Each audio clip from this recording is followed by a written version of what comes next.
The roots were cold against Bran Stark's bare skin, slick with sap and the damp of the earth.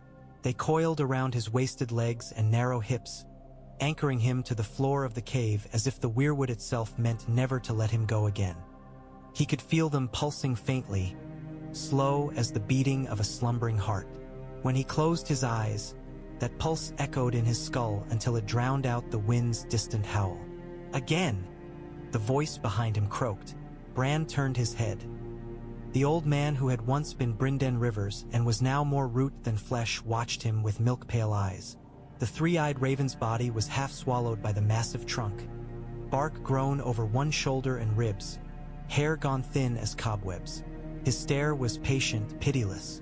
"I saw enough," Bran said. His own voice sounded small in the vastness of the cavern. "I saw Winterfell when it's still, when everything was whole." "You saw a moment," the three-eyed raven replied. "A leaf in a forest. The forest is what you must learn to walk through." Bran swallowed. The taste of sap clung to the back of his throat, sweet and sickening. He remembered the feel of stone beneath his fingers, the warmth of the sun on his face as he swung himself up the broken tower at Winterfell.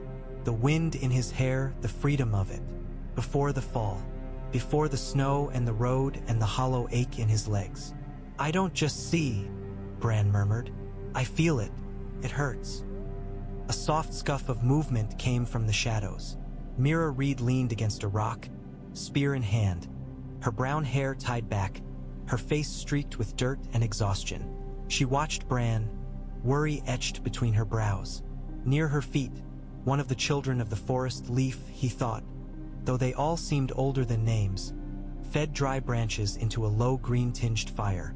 "Pain is a teacher," the three-eyed raven said, "as it was for you when you fell, as it is for all who live long enough." Bran stared into the carved face above him, the Weirwoods' red eyes staring down with their eternal, unreadable sorrow. If he let his thoughts unspool, if he let himself drift, the lines in that carved face became paths. The red tears of sap ran deeper, forming rivers. Beyond them, shadows moved. He inhaled, slow and steady. The cave's air smelled of damp stone, of cold earth, of age. Beneath it all lay the copper tang of the Weirwood's sap, like old blood. "All right," he said. "Again." He sank back into himself or out of himself, it was never entirely clear which. The roots tightened around his legs with a faint creak as if they, too, understood what he was about to do. The fire's crackle receded. Mira's breathing faded. The three-eyed raven's presence loomed like a mountain, vast and unmoving. But Bran pushed past it, reaching for the heart tree and the great net of lives and memories beyond. Darkness closed over him, thick as the waters of the Wolfswood pool. Then the red eyes opened in the dark, and he fell into them. Wind rushed past him, though his body did not move. Bran was carried like a leaf on a storm's breath, through stone and soil and snow. The darkness thinned, became the ghost of light, then sharpened into a sky the color of pale milk. The world resolved around him with a lurch, and suddenly he stood, not in his broken body, but whole, at the base of a familiar, towering weirwood. Winterfell's Godswood. The heart tree rose above him, branches clawing at the sky, its face cut deep into the trunk, mouth open as if mid-cry. Snow dusted its limbs. Bran reached for the nearest root, but his fingers passed through it as through smoke. He was here and not here, a breath, a thought. He heard a bell tolling. The sound did not belong to Winterfell. It came from far away, from the south, each peal a heavy, iron heartbeat. Bran flinched as the world folded again. The Godswood melted like wax in the sun. The next heartbeat brought him into heat and noise and stone. He stood on the steps of the great September of Baelor. The air was too warm, thick with the crush of bodies and the reek of sweat and horse. Sunlight beat down off pale stone, blinding. He wanted to lift a hand to shield his eyes and found he had no hand, no body. He was only seeing, only watching, helpless. They packed the square below him, nobles and small folk and soldiers in gleaming mail. Lannister crimson rippled everywhere like a bloodstain. The great sept's seven-pointed star caught the sun. On the platform raised above the crowd, a boy sat on a high seat, crown heavy on his golden curls and spite heavier still in his eyes. Joffrey Baratheon. Bran's non-existent heart began to hammer, though he knew, had always known, how this ended. Ned Stark was brought out in chains. He looked older than Bran remembered, older than in his dreams. His gray eyes were sunken, his beard gone ragged, his clothes torn and stained. But he was still tall, still carrying himself with that quiet, solid weight Bran had thought unbreakable as a child. Even in chains, he looked like a lord, like a father. Bran wanted to call out, to scream. His voice was less than dust on the wind. He had not been there when it happened. He had been far to the north, half dead from the fall and the road. He had only heard the tale after, as another dune piled atop the ruin of his legs. Yet here he was now, watching it as if standing at the foot of the scaffold. A Septon's voice droned, words about treason and mercy, all hollow noise. Cersei Lannister stood near the boy king, her green eyes hard as cut emeralds. Sansa Stark was there too, hair like a river of copper in the sun, her face white with terror. The sword of the king's justice gleamed behind the headsman.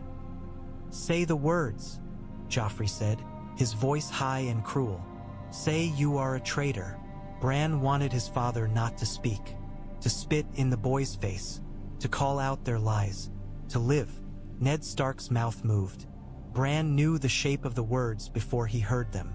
I am Eddard Stark," his father said, voice raw and low. "Lord of Winterfell and Warden of the North. I come before you a traitor." Bran flinched. The Weirwoods' distant roots shuddered in his mind. For a heartbeat, the scene wavered. Snow dusted Ned's hair, then was gone. The sept's pillars became the tall trunks of the Godswood trees, then snapped back to marble. He understood it as instinct more than lesson. This was a knot, a fixed point. The three-eyed raven had called such things. A place where many threads of time met, where tugging could tear more than it unbound. Ned Stark on these steps saying these words was one of them. He saw Joffrey rise to his feet, lips curling. "My mother wishes to show you mercy," the boy king said. "But I am not so weak. Ser Island, bring me his head." The roar of the crowd rose to a fever pitch, a wild sound between joy and horror. Sansa's voice cut through it, shrill with panic, begging, pleading.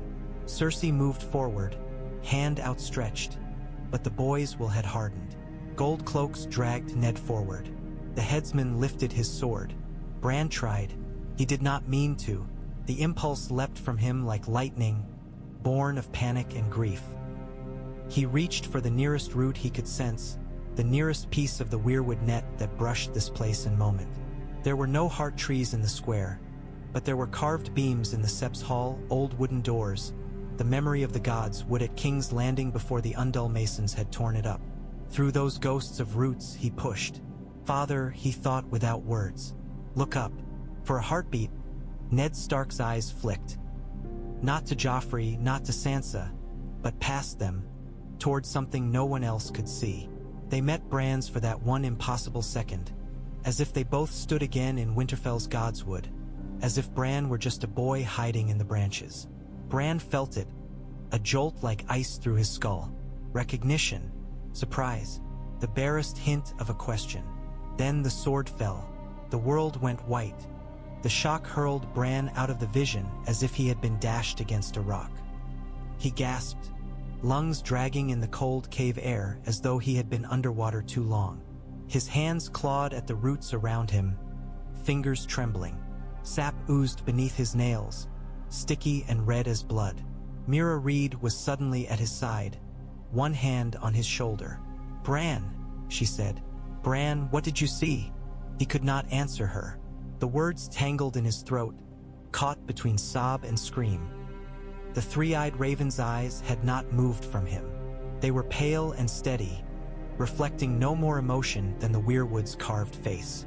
"You pushed," the old man said. Bran stared at him. "He looked at me," he whispered. "My father." Just before. Yes. Could I have stopped it? His voice cracked. If I'd tried harder. The roots shivered. The cave seemed to grow narrower, earth and stone bending inwards. You cannot know, the three-eyed raven said. The past is strong. It resists the hand that would reshape it. Bran shook his head.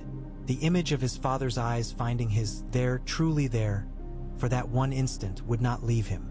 It pressed against his ribs until he thought his chest would burst. It had not been like Hodder or the direwolves. It had not been mere witnessing. I changed something, he insisted. He saw me.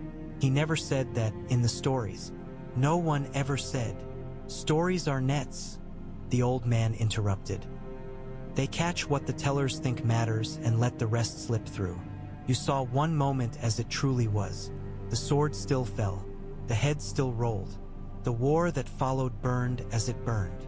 Bran sagged back, breath coming in sharp, shallow bursts. For the first time since he had come to this cave, since he had left Winterfell as a broken boy and clawed his way north through snow and hunger and fear, he felt not awe but anger. What good is this? He demanded. Seeing it all if I can't change any of it?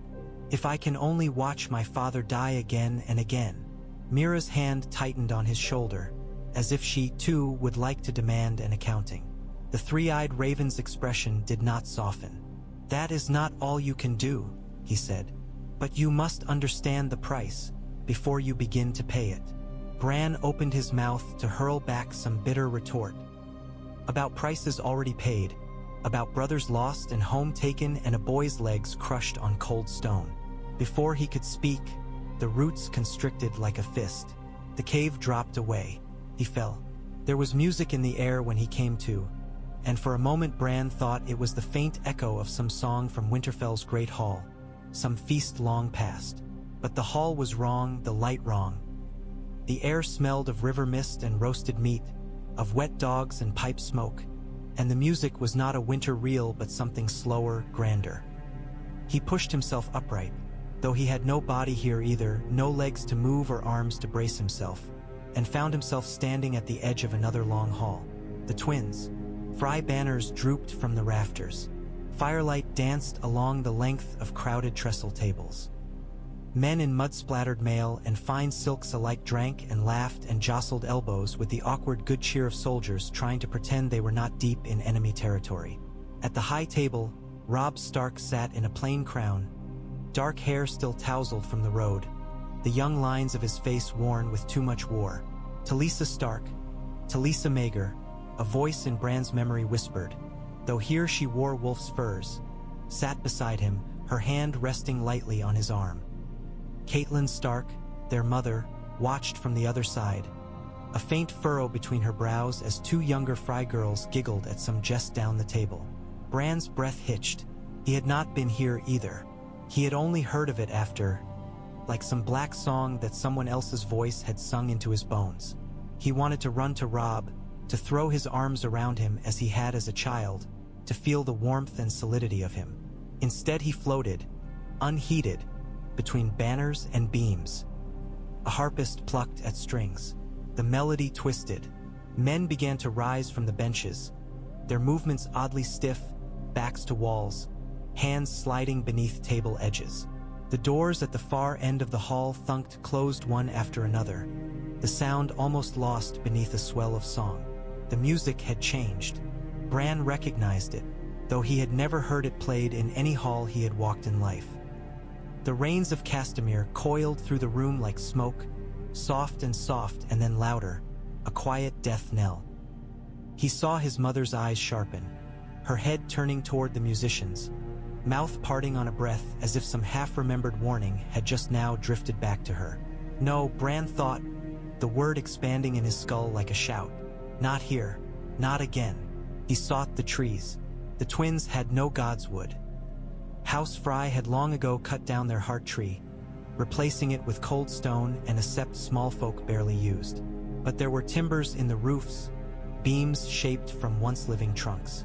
There were carved posts by the doors, polished railings under the minstrel's fingers.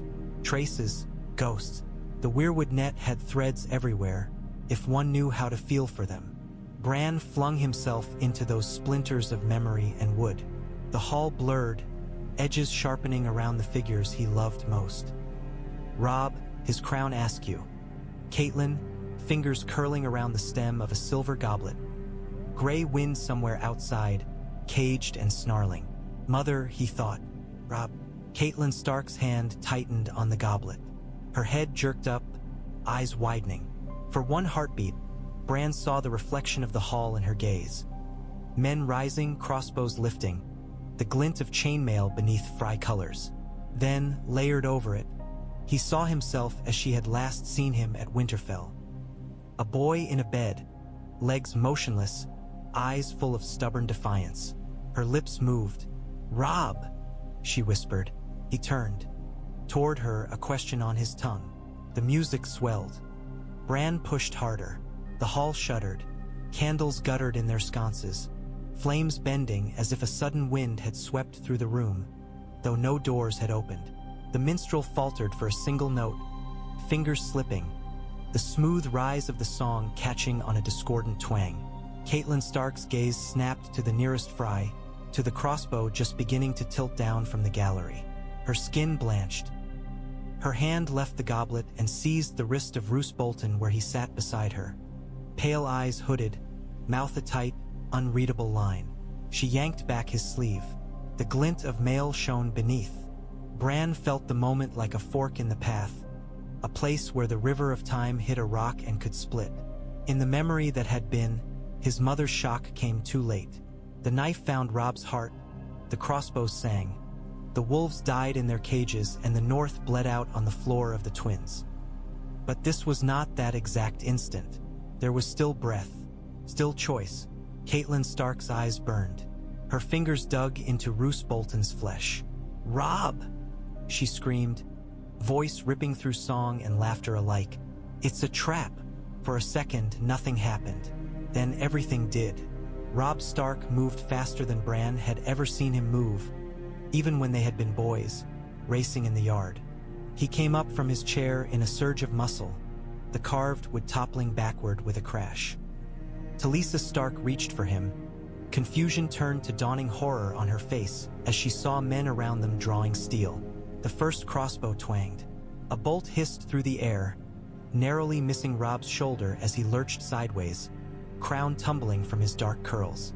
Gray wind's howl split the air outside, so loud Bran felt it in his teeth. Men shouted, overturned benches. The song shattered.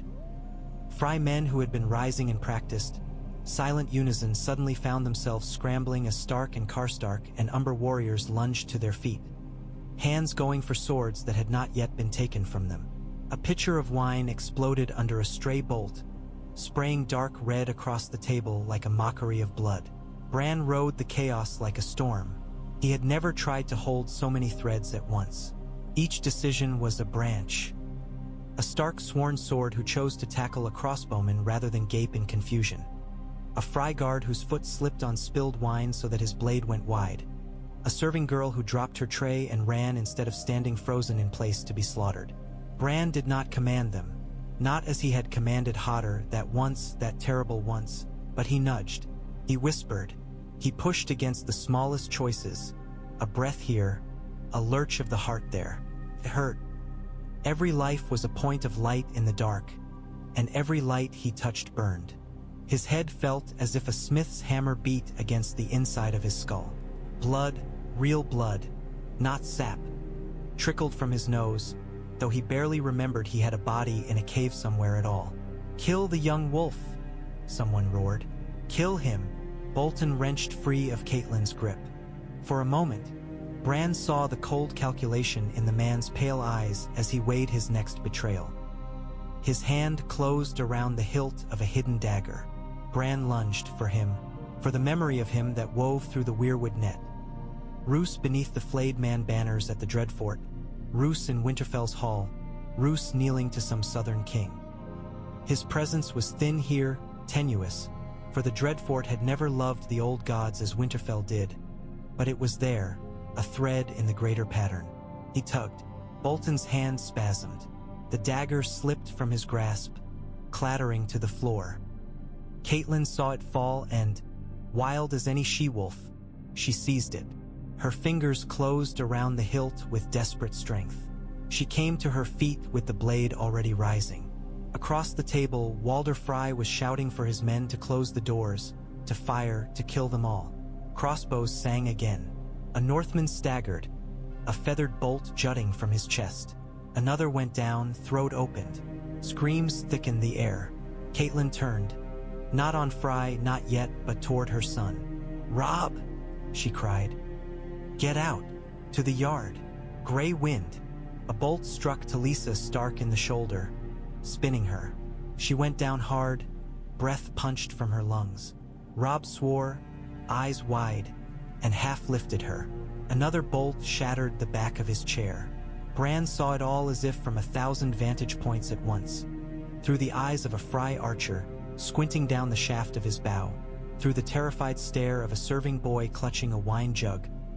Through his mother's grief-raw gaze as she put herself between her son and the chaos, brandishing the dagger like a madwoman. He was the Weirwood roots under the twins' foundations, long cut but not entirely dead. He was Grey Wind's snarl and the flicker of torchlight off a sword. He was a whisper in Robb Stark's ear that was not quite words. "Move, now." And Robb moved. The pressure built until Bran thought his skull would split like rotten fruit. Somewhere far away, he could hear Mira Reed shouting his name. The sound was muffled, as if heard through packed snow. The cave's cold pressed against him but could not quite reach. He was buried in other places now, in a hall full of smoke and death, in a body that was not his. He watched Robb Stark seize Talisa by the uninjured arm and haul her to her feet. Blood stained her gown. Her eyes locked on his, wide and shocked, then focused with that healer's clarity he had seen when she worked over shattered men. "Go!" she gasped. "Robb, go!" He shoved her toward the end of the table where Karstark men were forming a rough shield wall with overturned benches. An Umber bellowed, swinging a meat knife like a sword as he flung himself at a Frey crossbowman trying to take aim. The bolt went wild, embedding itself in the far wall. For all Bran's frantic nudging, people still died. He saw a Northman he did not know by name take a quarrel in the eye and crumple. He saw a girl in Frey blue, perhaps no older than Sansa, fall screaming as a stray blade opened her leg. Blood ran in a widening pool beneath the high table, slicking the flagstones. The smell of it was thick and metallic, mixing with roasted meat until Bran wanted to retch. He could not save everyone. That truth pressed down harder than the roots. Robb barreled through the forming chaos, shoving aside a Frey who tried to seize his arm. The Stark men nearest him, heedless of whose wine they overturned or whose oaths they broke, closed in around their king, shields raised as best they could. Bolts thudded into oak and flesh alike. Someone threw open a side door. Cold night air knifed into the hall. Grey winds snarling grew louder. Bran clung to that sound like a lifeline. He slid along it, mind leaping from the hall's rafters into the cold yard outside, into the cage where the great direwolf threw himself against iron bars. His eyes, Robb's wolf's eyes, blazed yellow in the torchlight. He lunged, not into Grey Wind's body exactly, for that bond was not his, but into the space between, into the animal's wild fury. He had tasted this before, in Summer and Shaggy Dog, and even in the scattered flock of crows that roost in the Weirwood branches. It welcomed him like a winter storm welcomes falling snow. Iron bent, Grey Wind's shoulders slammed into the bars. Once, twice, a third time, each impact jarring through Bran's borrowed senses. Men shouted. A spear jabbed through the gap, grazing fur. The wolf's teeth closed over the shaft, splintering it. A hinge shrieked. The cage tore open. Bran exploded out into the yard in a wash of cold and fury and scent. Straw and horse piss, river mist and hot steel. Frey men wheeled toward the freed beast, eyes widening. Grey Wind hit the closest like a boulder, jaws closing around his throat, hot blood spraying in an arc that steamed in the torchlight. In the hall, Robb staggered out through the side door, shielded by his men. Catelyn was not with him. Bran felt the absence like a misstep. He turned, through Grey Wind's eyes, through half a dozen other glances, to see her still in the hall, dagger in hand, hair wild, screaming something at Walder Frey. He reached for her. The cave punched back. The roots constricted around his real flesh, dragging him back through soil and stone. The hall and the yard and the river all blurred into streaks of color. Grey Wind's howl warped into a drawn-out groan of old wood. Bran slammed into his body with a force that made every nerve flare. He felt his spine arch, his fingers clawing at the roots. Hot liquid ran from his nose over his lips. Mira's hands were hard on his shoulders, trying to keep him from tearing free and falling to the cave floor. Her face hovered above his, hair coming loose from its bindings, eyes shocked at the sight of the blood. "Bran!" she shouted. "Bran, wake up, please!" The three-eyed raven's voice cut through hers, soft but carrying. "Let him be. He's bleeding," Mira hissed. "You said he'd be safe." "I said he must learn," the old man replied. Bran forced his eyes open. The cave swam around him, edges doubled and smeared, light from the green fire making everything seem underwater. His head felt packed with wet wool. Each heartbeat sent another pulse of pain searing from the back of his skull to the space behind his eyes. I did something," he rasped. "At the twins." He moved. Robb moved.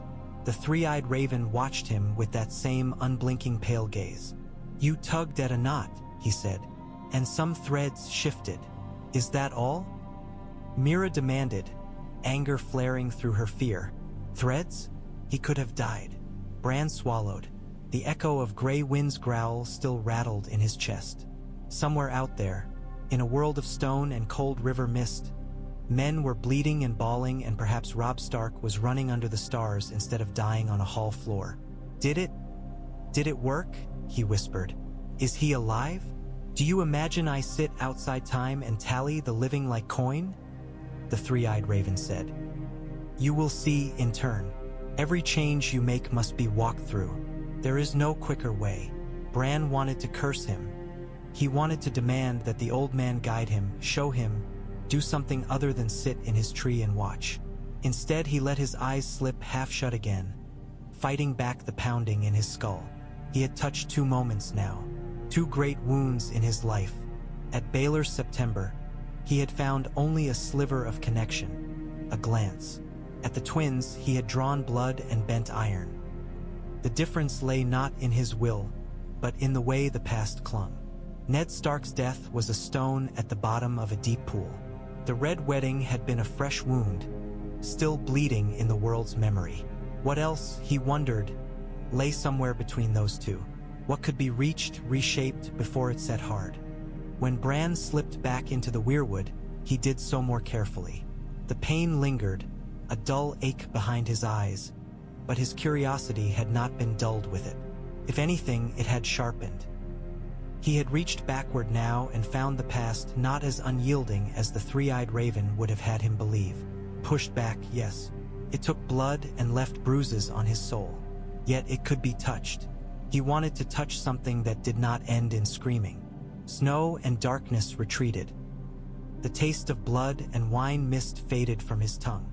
Bran reached, not for a battlefield or a hall of slaughter, but for the warmest memory he could recall. The yard at Winterfell when the world had still seemed simple.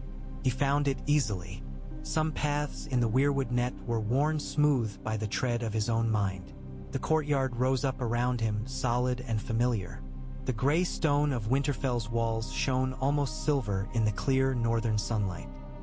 Smoke curled from the blacksmith's forge. The clatter of practiced swords and the barked orders of Ser Roderick Castle braided with the laughter of serving girls carrying baskets from the laundry. He stood at the base of the inner wall, looking up. A boy scrambled along the rough stones, fingers and toes fitting into cracks worn by centuries of weather. His hair was a tousled brown, his face flushed with effort and delight. He moved with the careless confidence of someone who had never fallen badly enough to remember pain. Brandon Stark before the fall. Bran watched himself with a queer flicker of disorientation. as if he were looking at a reflection in rippling water. It should not have been so strange. He had peered into his own past before, but knowing now that he might do more than merely watch made every heartbeat heavier. "Brandon," Catelyn Stark's voice floated up from the yard. "Get down from there this instant." Below, his mother stood near the well, hands on her hips, her dark auburn hair pinned neatly beneath her wimple. She wore a cloak trimmed with gray fur despite the sun. Beside her, Eddard Stark watched the proceedings with that steady calm that had never quite concealed the worry in his eyes where his children were concerned. Young Robb Stark and Jon Snow sparred not far off, their wooden swords clacking together. Jon's hair was already a wild black tangle. Sweat gleamed on his brow. Somewhere near the stables, he could hear Theon Greyjoy laughing with a stable hand about something Bran could no longer recall. "Just a little higher," the younger Bran called back, grinning. "I can see the top of the broken tower from here." The memory of what came next tightened around Bran's throat. In the world he remembered, he climbed still higher, hand reaching for the next jagged stone. He would swing himself onto a windowsill he had never seen before, curiosity burning brighter than fear. He would hear voices, a woman's low and a man's strained. He would peer inside and see Queen Cersei Lannister and Ser Jaime Lannister wrapped around one another like snakes. Jaime's golden hand would seize him.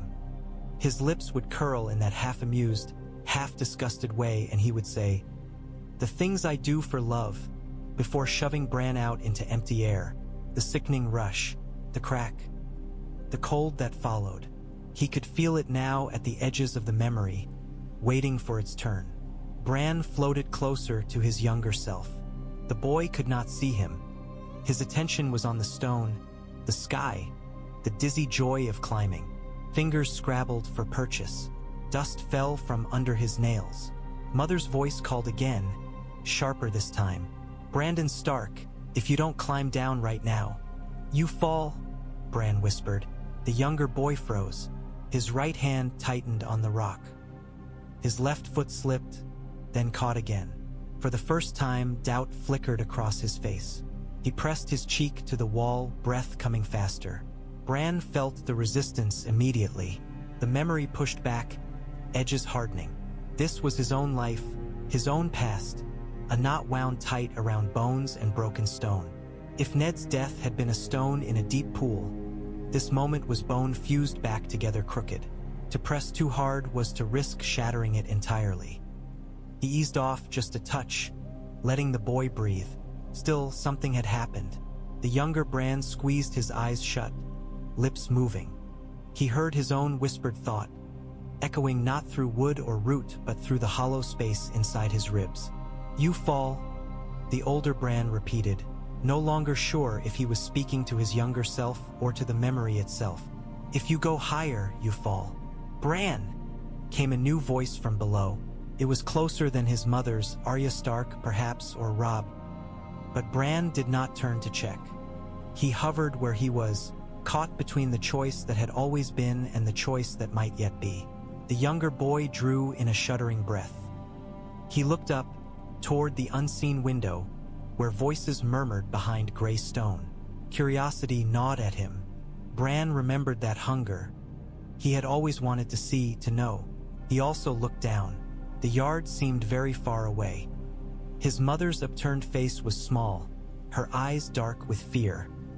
His father's mouth was a grim line. "Brandon," Ned Stark called. "Listen to your mother." Bran had never heard that part before.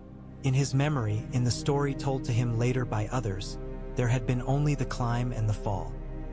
He had never remembered his father looking up, his voice carrying that note of command edged with concern.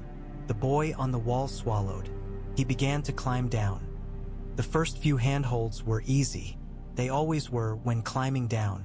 That was why he had never been afraid before, Bran realized. By the time the fear came, it was already too late to heed it. Now, though, the tremor in the younger boy's fingers made the stones seem smaller, the gaps wider. His boot slipped on a patch of lichen and his heart lurched, breath-catching. He heard Arya Stark's shrill, "Careful!" echo up from below. followed by Sansa Stark's horrified, "Mother, make him stop!" Eddard Stark said nothing more. His gaze was fixed on the boy's small form, every muscle in his stance coiled.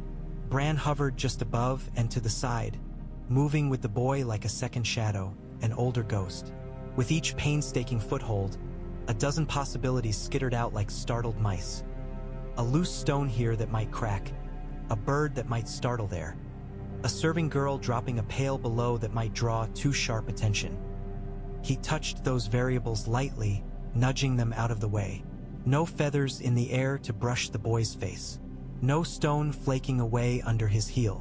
The wall seemed, for this one descent, to hold its breath along with everyone watching. Behind his back, the soft murmur of voices from the high window continued. Bran knew, though the younger boy did not, that Cersei and Jaime Lannister were there, tangled in each other's arms, whispering of war and kings and secret children. In the world that had been, their sin and Bran's curiosity had collided with lethal speed. Here, their words were muffled. The windows slit too narrow to catch more than a shadow of movement. Jaime's laugh, sharp and mocking, cut through once, and the boy flinched, glancing up again. "Don't look," Bran whispered. "Just keep going." The younger boy's jaw set. He kept going. It took longer than the climb up had. By the time he dropped the last few handspans and landed, knees bending to take the impact, his arms ached and his palms were scraped raw. His breath came in hard little pants. Catelyn Stark caught him in her arms all the same, wrapping him in fur and fear and fury. "What were you thinking?" she demanded, voice shaking. "What if you'd fallen?" "But I didn't," he argued, squirming. "I never fall." The lie tasted strange on Bran's tongue, hearing it spoken by a mouth that had not yet learned how false it would be. Eddard Stark stepped forward, laying one large hand on his son's head. His fingers smelled of leather and steel and the faint, clean scent of the Godswood. He was not smiling. "You listen to your mother," he said quietly. "The walls will still be there tomorrow. They do not need you to climb them every day." Young Bran scowled. "But the view?" "You'll see all the views in the world someday," Ned said, the faintest hint of a smile curving his lips now. "From a horse, from a hill, from a ship's deck if the gods are good. You need not see them all from the roof of Winterfell." Catelyn snorted softly, some of the raw edge leaving her posture. Arya rolled her eyes behind their mother's back. Jon and Robb had stopped sparring, wooden swords resting on their shoulders as they watched. The moment settled. The older Bran waited for the crack that never came. No window slammed open above with sudden, furious force. No Golden Knight's head thrust out to shout down at him. Cersei and Jaime remained hidden, their clandestine meeting unobserved, their terrible secret still safely their own, for now. And Bran Stark stood firmly on his own legs. For a heartbeat, the strangeness of it was almost unbearable.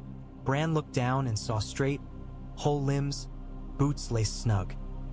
He shifted his weight from one foot to the other, feeling the give of bone and good muscle. It was only the echo of his younger self's sensations, a ghost of proprioception, but it stole his breath all the same. I changed it, he thought. Not a glance, not a stagger in a hall, but a turn in the path of his own life. The Weirwood net protested. He felt it like tension in a stretched rope. Hairline cracks radiated out from this moment into the wider tapestry. Jaime Lannister's next steps. Cersei's calculations. The timing of the royal party's departure from Winterfell. A dozen small incidents that had all hinged on a boy slipping where he no longer slipped. The three-eyed raven's warning whispered in the back of his mind. Every change has a cost. Bran withdrew, pulling back from the scene as one might ease a hand from a wound they had just finished stitching, afraid to tug the thread too hard. The courtyard blurred. Winterfell melted into bark and bone and dark. He came back gentler this time. His eyes opened slowly, not in a wild, panicked flare, but as if he were waking from a deep and oddly sweet dream. The cave's chill seeped back into his bones. His actual legs remained numb, useless beneath the tangle of roots, but the memory of weight and movement still tingled in his mind for a moment before fading. Mira Reed's face hovered above his, close enough that he could see the freckles scattered across her nose. The faint scar on her chin from some childhood mishap she had once told him about on a long, cold night. "You're smiling," she said, half accusation, half relief. Bran touched his upper lip. No blood this time. His fingertips came away clean. "I walked," he said softly. "For a bit." Something flickered in Mira's expression. Pain, quickly hidden. She glanced away. The three-eyed raven watched him, head canted like a bird's. The lines of his face were deep enough to hold whole rivers of time. "You tampered with your own thread," he said. No question, only acknowledgement. Bran lifted his chin. "You said I had to learn the cost," he replied. "I thought I'd start with something that mattered most to me." "And did it help?" the old man asked. "Did it unmake your fall?" Bran hesitated. In the echo of the moment, it felt as if it had. He had watched himself climb down safely. He had felt the solid courtyard under his feet. But memory was not so quickly overwritten. Even now, beneath that fresh imprint, he could feel the older pain, the older truth, the rush of air, the crack, the empty space below his waist. "When I first began to see," he said slowly, "I tasted Hodder's life, all of it, past and future, and the way I—" He swallowed, looking down at his hands. "The way I broke him. Both things were true. The boy he was before, the man he became because of me. And you would do that to yourself?" The three-eyed raven's tone did not change, but the words creaked with some emotion Bran could not name. "I already did it to myself," Bran said. "Or someone did. Maybe it was you. Maybe the gods. Maybe it was just the way things went. I fell. I broke. If there is a way where I didn't, why shouldn't I try to make it real?" Mira looked between them, brow furrowing. "What does that even mean?" she demanded. "Is there another Bran now? One who can walk? Another Winterfell?" Bran did not know the answer. He thought of rivers splitting around an island, two currents pushing past a stone. Did they rejoin downriver? Did they carve their own beds all the way to the sea? "I saw it," he said. "That's all I can say. I saw myself climb down. I felt my father's hand on my head. I heard him promise I'd see the world. And yet you sit here," the three-eyed raven said, "rooted to the floor of a cave beyond the wall." There was no cruelty in the words. That almost made them worse. Bran pushed his palms against the bark, feeling the ridges under his skin. "You said I was to learn," he said, "to become you, to see what men are and what they were. But what if I can do more than you ever did? What if I can make it so there was never a war of the Five Kings at all?" Mira let out a sharp breath. "Bran, think of it," he pressed, eyes on the old man. "If I can warn my father, if I can make him trust the right people, take the right hostages, catch the Lannisters in their lies before they move, if I can keep Robb from breaking faith with the phrase, keep Theon from betraying us, keep—" He cut himself off, swallowing the lump in his throat. There were too many keeps, too many ifs. "The realm bled because men made choices," the three-eyed raven said. "You would try to unmake those choices." "Yes," Bran said simply. "And what of the choices that came after? The alliances forged in fire? The children born because men met in certain places at certain times? The enemies who slew each other so that others might live? Are you so certain you can tangle with it all and not strangle those you would save?" Bran thought of Sansa Stark in the Vale, learning sharp words and sharper smiles. He thought of Arya Stark somewhere across the sea, face hidden behind another's. He thought of Jon Snow on the wall, eyes turned not to kings but to the darkness beyond. Their paths had all been shaped by the war's fires. They had all been hurt. They had all grown. He had too. "Maybe I'll fail," he said. "But I can't." His voice cracked. He forced it steady. "I can't just watch it all again. I won't. If you brought me here only to be a pair of eyes for the old gods while the world burns, then you should have left me in Winterfell to die with the rest." Silence pooled in the cave. Even the drip of water from the ceiling seemed to pause. Mira stared at him as if seeing a stranger. The three-eyed raven's gaze did not waver. Slowly, creaking like ice on a lake as it thawed, the corners of his mouth turned down. "You are not me," he said at last. "Perhaps that is why you were chosen." Winterfell's Godswood waited for him like an unanswered question. Bran slid back into the roots with a sense of purpose that steadied his hands. The ache in his head was still there, but it had receded to a bearable throb. His earlier forays had been half cautious, half panicked. This time he knew where he meant to go. The heart tree rose from the mist of memory, branches bare save for a dusting of snow. The pool at its feet was rimmed with thin ice, water dark enough to be a mirror for the sky. The face carved into the trunk watched with its eternal grief. Eddard Stark knelt in the snow before it. He wore no cloak, only a simple woolen doublet and breeches, his breath pluming into the cold air. His sword, ice, the great Valyrian steel blade that would one day be melted and reforged into smaller monstrosities, rested point down in the earth before him, his hands wrapped around the pommel. He was younger here than in the vision of Baelor's September, fewer lines around his eyes, less gray in his beard, but the same weight in his shoulders. Bran knew this moment, not from memory. He had not been in the Godswood with his father that night, but from the stories that had filtered back later in snatches. The moment when Catelyn came to him with word from King's Landing, from Lysa Arryn, from the south. In the old path, in the world that had been, this was where the War of the Five Kings began. Snow whispered down from the branches. Ned's lips moved soundlessly. Bran drifted closer, skimming the edges of his father's thoughts as lightly as he dared. He felt a tangle of loyalties. To Robert Baratheon, the friend who had dragged him into rebellion. To Jon Arryn, the foster father who had taught him honor in the Eyrie. To his wife and children in this cold, beloved castle. The words in Lysa Arryn's letter lay heavy in his mind, a warning of Lannister plots, of the Hand's convenient death. Robert rides north, Bran thought. You already know that. You know he will ask you to come south and be Hand in Jon Arryn's place. Duty warred with reluctance in Ned's chest. Bran felt it like two wolves circling each other. He had no illusions that a single whisper here, a tug there, would make his father refuse Robert. The bond between them ran too deep, welded in rebellion and shared bloodshed. But perhaps he could sharpen Ned's suspicion, harden his wariness. A small change to begin the larger. He reached into the roots. The heart tree's sap stirred. For a moment, Bran tasted the iron tang of blood in the back of his throat, as if Ned had just finished cleaning ice after some private justice. He pushed past the sensation and let his thought flow up through the carved mouth, into the breath that left his father's lips in a cloud. Beware the lions, he whispered.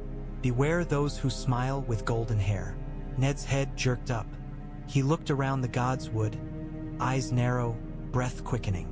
His hand tightened on the pommel of his sword. For a heartbeat, something like fear flickered over his features. Not fear of an enemy, but of the gods themselves. "Who's there?" he asked, voice low. Bran hesitated. He had not expected to be heard so clearly. In Baelor Square, in the Twins, his presence had been more like a draft, a tug on a candle's flame. Here, in the north, in the soil and tree that had drunk Stark blood for thousands of years, the connection was raw and direct. Father, he thought, shaping the word with all the longing he'd carried since the Raven had first brought him south. Ned's eyes widened. Bran! The name left him on a breath, almost too soft to hear. No. He sleeps. He broke off, jaw working, carefully, as if about to startle whatever presence he addressed. He rose from his knees. Snow clung to the wool of his breeches. He turned in a slow circle, taking in branch and root and pool. "Show yourself," he said. "If you're man or ghost, show yourself." Bran could not in any way his father would recognize. He had no body to step out from behind the tree, no face to wear. So he did the only thing he could. He sent a memory back through the roots. one so deep and old that even time itself would hesitate to deny it. The feeling of a small hand wrapped around two larger fingers. The smell of smoke from the forge mingling with fresh-cut pine. A boy's voice, piping and earnest, saying, "Father, when I'm older, can I be like you?" He felt Ned receive it. The man flinched as if struck. His free hand went to his chest, fingers splaying over his heart. For an instant, Bran saw not the Lord of Winterfell, but the younger man who had ridden north with a newborn in arms and the secrets of kings in his saddlebag. "Who are you?" Ned whispered. "What are you?" Snow fell between them, soft and steady. Bran swallowed. If he told too much, would he break something fragile, some barrier the old gods had not meant him to cross? If he said nothing, would he lose this chance? "I am your son," he said, every syllable a thread plucked in the web. "I am Brandon Stark." The sound of his own name broke something in Eddard Stark. Bran felt it through the roots, through the cold earth under the god's eye. His father swayed, just slightly, as if a great fatigue had swept through him. The hand on Ice's hilt tightened until the knuckles went white. "Bran is asleep in his bed," Ned said, and Bran heard how he wished it to be a simple statement of fact. "He cannot be in the Godswood. He cannot." His gaze drifted to the pool, to the reflection there. The white trunk, the carved face, his own features drawn and lined. Then, for an instant, another shape flickered just beside his. A boy's thin face, dark hair, eyes too old for his years, sitting in shadow with roots curled around his legs. The image was gone so quickly Bran wondered if he had imagined it. "I fell," Bran said, "from the tower. I broke my back. You remember that. But this..." He felt the cave stir around his faraway body, the roots tightening as if in warning. "This is later. Much later. I am with the three-eyed raven." Some men would have laughed. Some would have cursed or crossed themselves, or fled the Godswood as if wolves snapped at their heels. Ned Stark did none of these things. He stood very still, breathing carefully, as he had when facing Robert's rage long ago, when enduring Catelyn's grief, when bearing secrets that could topple kings. "The old stories," he said quietly, "of greenseers and children who could slip their skins. I thought them tales to frighten southern men." "They're true," Bran said. "All of them. And father, the things I've seen," the weight of it threatened to crush him. How could he condense the war of the Five Kings into words? How could he speak of his own corpse-stiff legs and the long journey north and Hodder's broken Hodder without unraveling into sobs? He chose the sharpest shards and offered those. "I saw your death," he said, "on the steps of a southern sept. I saw Robb's death in a hall drenched with wine and blood. I saw Winterfell burned. I saw Theon Greyjoy flay our men over our own walls and Ramsay Bolton." His voice failed him for a moment. "I saw Jon Snow with a knife in his heart. I saw the dead walking beyond the wall. I saw dragons over King's Landing. I saw..." He cut himself off, breath ragged. Ned Stark's face went pale beneath the gray in his beard. He looked as if someone had reached inside him and gripped his heart. His hand left Ice's hilt at last and knotted in his hair. "Enough," he said hoarsely. "Enough." Bran fell silent. The Godswood listened. Snow ticked softly against the leaves of the lone oak to the side. Somewhere in the castle, a distant horn blew. Shift change for the guards, perhaps, or a signal that dinner was being laid in the great hall. "Why show me this?" Ned asked after a long moment. "If it is to be, what good is my knowing?" "Because it doesn't have to be," Bran said. "Not all of it, maybe none of it. I changed something already. I kept myself from climbing higher." The words felt strange. The paradox of them made his head throb anew. "But it isn't enough. The war still comes. Robert Baratheon is riding north to ask you to be his hand. If you go south blind, if you trust the wrong people, if you play their game by their rules, they will kill you and everything will fall apart." Ned's jaw clenched. He turned away from the tree, taking a few paces across the snow. His boots crunched. When he stopped, he stood between the heart tree and the pool, framed by both. Bran saw the boy he had been once, the one who had knelt in this same snow to swear oaths to the old gods before riding south to war. "You speak of my friend," Ned said. "Of my king." "I speak of the Lannisters," Bran replied. "Of Cersei Lannister and Jaime Lannister and their father with all his gold. I speak of a boy on the throne who is no son of Robert's. I speak of knives in the dark and poisoned wine and a game you think you do not have to play, until it has already been played against you." The words spilled out faster now, urgency burning away his hesitation. The Weirwoods seemed to lean closer. The carved eyes bled fresh streams of red sap. "Take hostages when Robert comes," Bran urged. "Not just Theon Greyjoy. Take a Lannister child north with you. Demand it as surety before you agree to go south. Write letters to Stannis Baratheon in your own hand as soon as you reach King's Landing. Do not trust Peter Baelish. Do not tell Cersei you know her secret. Do not stand alone on any set of steps with only gold cloaks around you." Ned turned back slowly. His eyes bore into the heart tree's face, into the place where Bran's presence pressed against the world. "How can you know which thread to pull?" he asked. "How can you know that bringing a Lannister child here will not bring their father's wrath down on us sooner? That trusting Stannis will not lead to another kind of war?"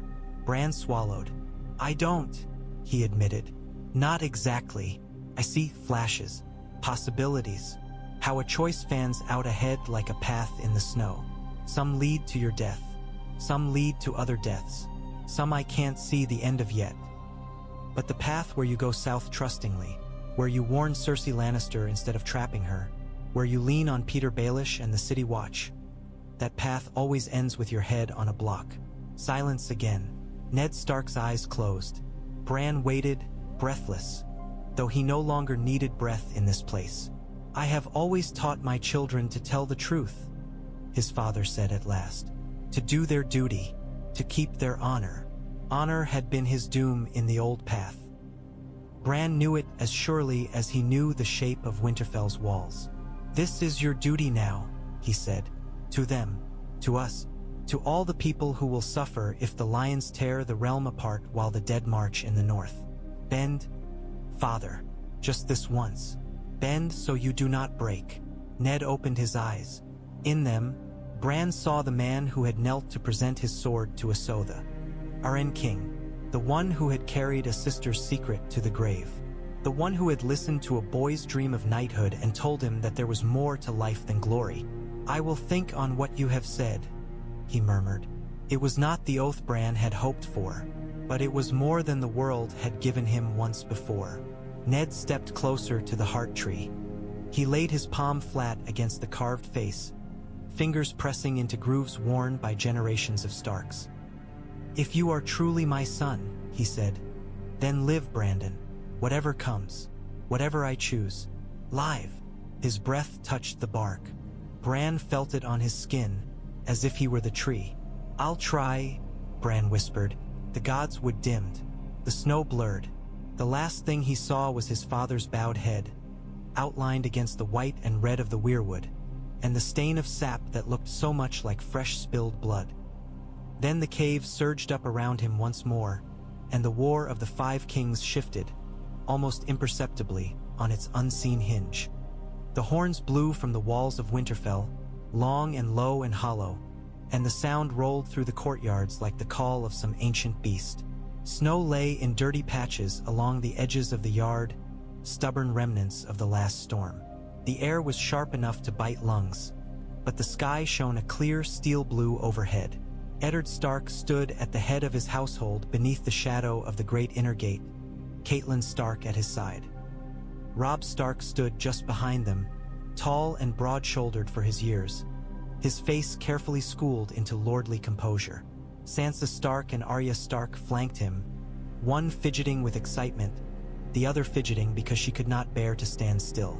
Bran Stark, whole, unbroken, his legs restless, danced from foot to foot, craning to see over the shoulders of the guards.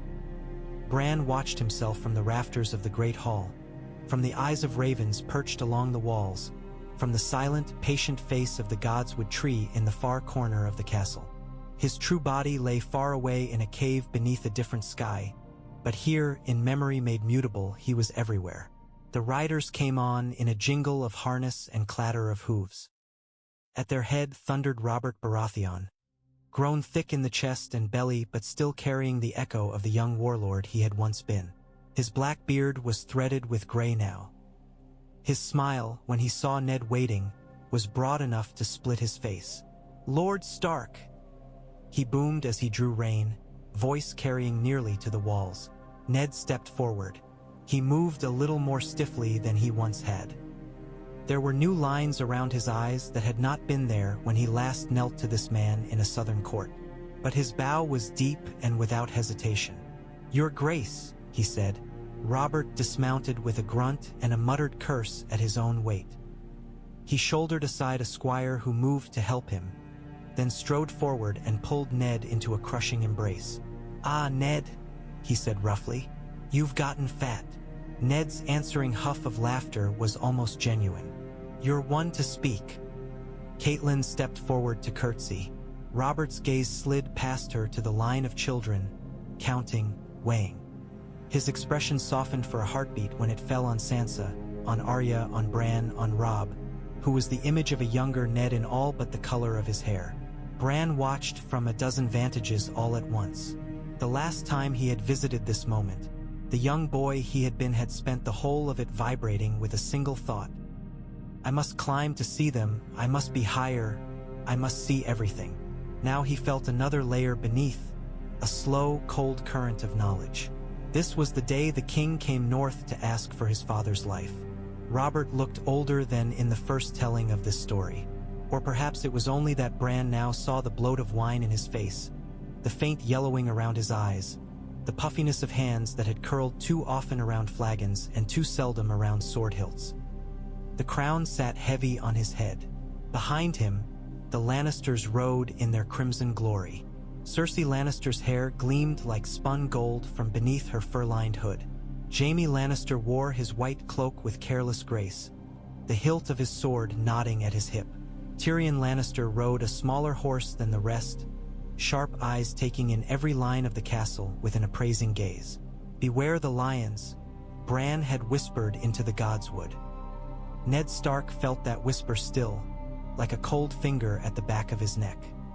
He watched Cersei with eyes that lingered not on her beauty but on the calculating tilt of her mouth.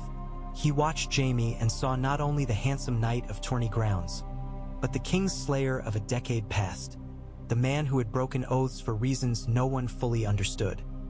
When the initial courtesies were done, when Robert had kissed Catelyn's cheeks and roared at the children to come closer so he could see how they'd grown, when Sansa's eyes shone and Arya's fidgeting had earned her a sharp warning look, Robert clapped a heavy hand on Ned's shoulder. "Walk with me," he said, "to your crypts. I would see your sister." In another telling, Ned would have gone without knowing what awaited him beneath that stone vault. He would have been blindsided by the offer on Robert's lips, flustered, caught between love and duty and the ghosts of old promises. This time, as they descended the cold steps into the bowels of Winterfell, Ned's mind already worked around Bran's words in the Godswood. The dead watched them pass, stone faces dim in torchlight. Lyanna's statue waited in the far corner, her stone garland stiff across carved fingers. Robert stood before her and his joviality fell away.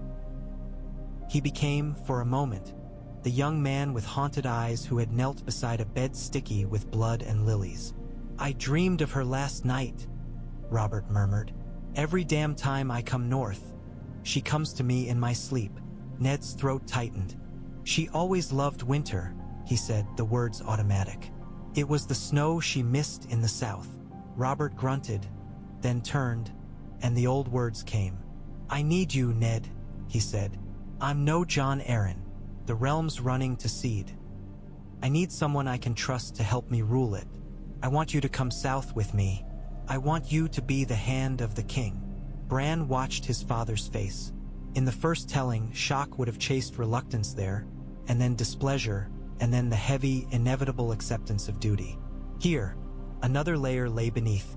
Caution, sharpened by a son's unseen warnings and a wife's whispered fears.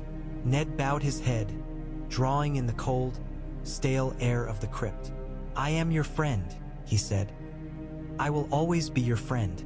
But if I am to leave my home, my people, my children, I must be certain they are safe." Robert frowned, not understanding. "Safe? From what?" "Winterfell's walls are thicker than my skull. No one will trouble your brood here." Ned lifted his gaze. "From those who would see me dead," he said quietly. "From those who profit if your hand is found with his throat cut like Jon Arryn." The words struck like a fist. Robert flinched. Bran felt the world tilt, just slightly, around them. Night draped itself over Winterfell like a thick fur cloak. The sounds of feasting drifted up faintly from the great hall, distant laughter, the clash of cups, the scrape of chairs. Somewhere, a singer's voice rose in a plaintive northern ballad, words too blurred by stone to make out. In the bedchamber, it was quieter. Catelyn Stark sat on the edge of the bed, the letter from Lisa Arryn open again in her hands. The parchment was creased from repeated readings. The words were already burned into her memory. The accusations against House Lannister, the warning that Jon Arryn's death had not been natural. "Your sister's letters have always flown too far on the wings of her fear," Ned said, his voice low. He stood by the window in his linen shirt, one hand braced on the stone sill as he looked out across the dark roofs toward the Godswood. "I would not tear my children from their home on her word alone." Catelyn's grip tightened on the parchment. "You did not say that to me earlier," she said. Earlier, when they had stolen a brief moment together between duties, her fear had spilled over, fear for him, for their children, for the future that had opened like a chasm at the prospect of King's Landing. He had listened, soothed, promised caution. But there had been something else in his eyes, a remoteness she knew too well. It was the look he'd worn before riding to war. Ned's shoulders rose and fell on a slow breath. "The gods spoke to me in the Godswood," he said. Catelyn looked up sharply. "The old gods," she said. "Or your own conscience?" A voice. He turned back to her. The lamplight caught the hollows of his cheeks. The scars time had left. "Our Bran's voice." The letter crackled as Catelyn's fingers clenched around it. For a heartbeat, anger flared. At him, at the gods, at the unfairness of dragging their son's name into such things. But the anger faltered when she saw that he was not smiling, not making light. "How?" she asked, not sure she wanted the answer. "I knelt at the heart tree," Ned said slowly, as if feeling his way through the memory. "As I have done since I was a boy. I asked for guidance. I thought of Robert, of what he would ask of me, of the road south. And then," he groped for words, a man not accustomed to talking of such things. "It was as if the wind itself spoke," he said. "I heard Bran. Not as he sounds now, when he begs me to let him run with the direwolves, but older. He told me of things that have not yet happened. Of my death, of war, of wolves and lions tearing the realm apart while something worse waits in the dark." The hairs on Catelyn's arms prickled.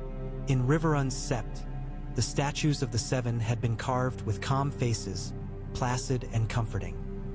The gods of the north were rougher and older, their faces hacked into heart trees with knives and axes, their eyes bleeding sap. Catelyn had never fully trusted them. They seemed too wild for her prayers. "Voices from trees," she said, trying for wryness and failing. "You sound like an old wives' tale." "I know," Ned said heavily. "I would not have believed it myself once, but I cannot ignore it, Cat. Not when it comes with the taste of truth. And not when it confirms what Lisa's letter already suggested." He crossed the room and sat beside her, the mattress dipping under his weight. He smelled of clean sweat and the faint iron tang of oiled steel, as he always did after a long day. "You think the Lannisters killed Jon Arryn," Catelyn said. "You think they will kill you if you go south."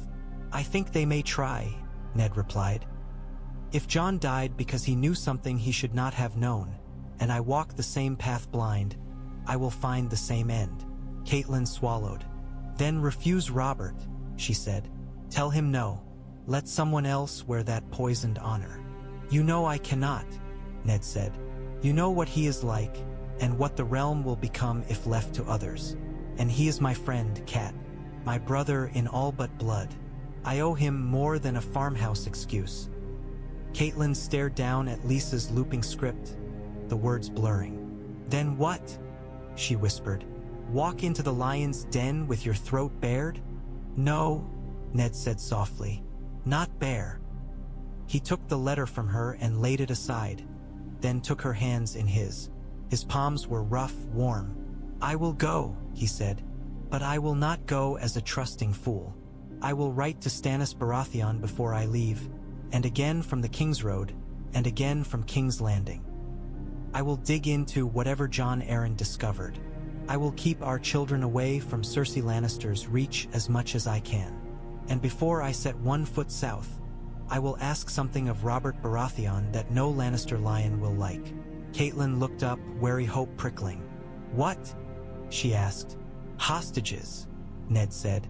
"Not in name, no. In the South they call them wards or marriage prospects. A promise between houses. I will ask the king to leave a royal child in Winterfell." The idea shocked her. "A prince?" she breathed. "Or princess?"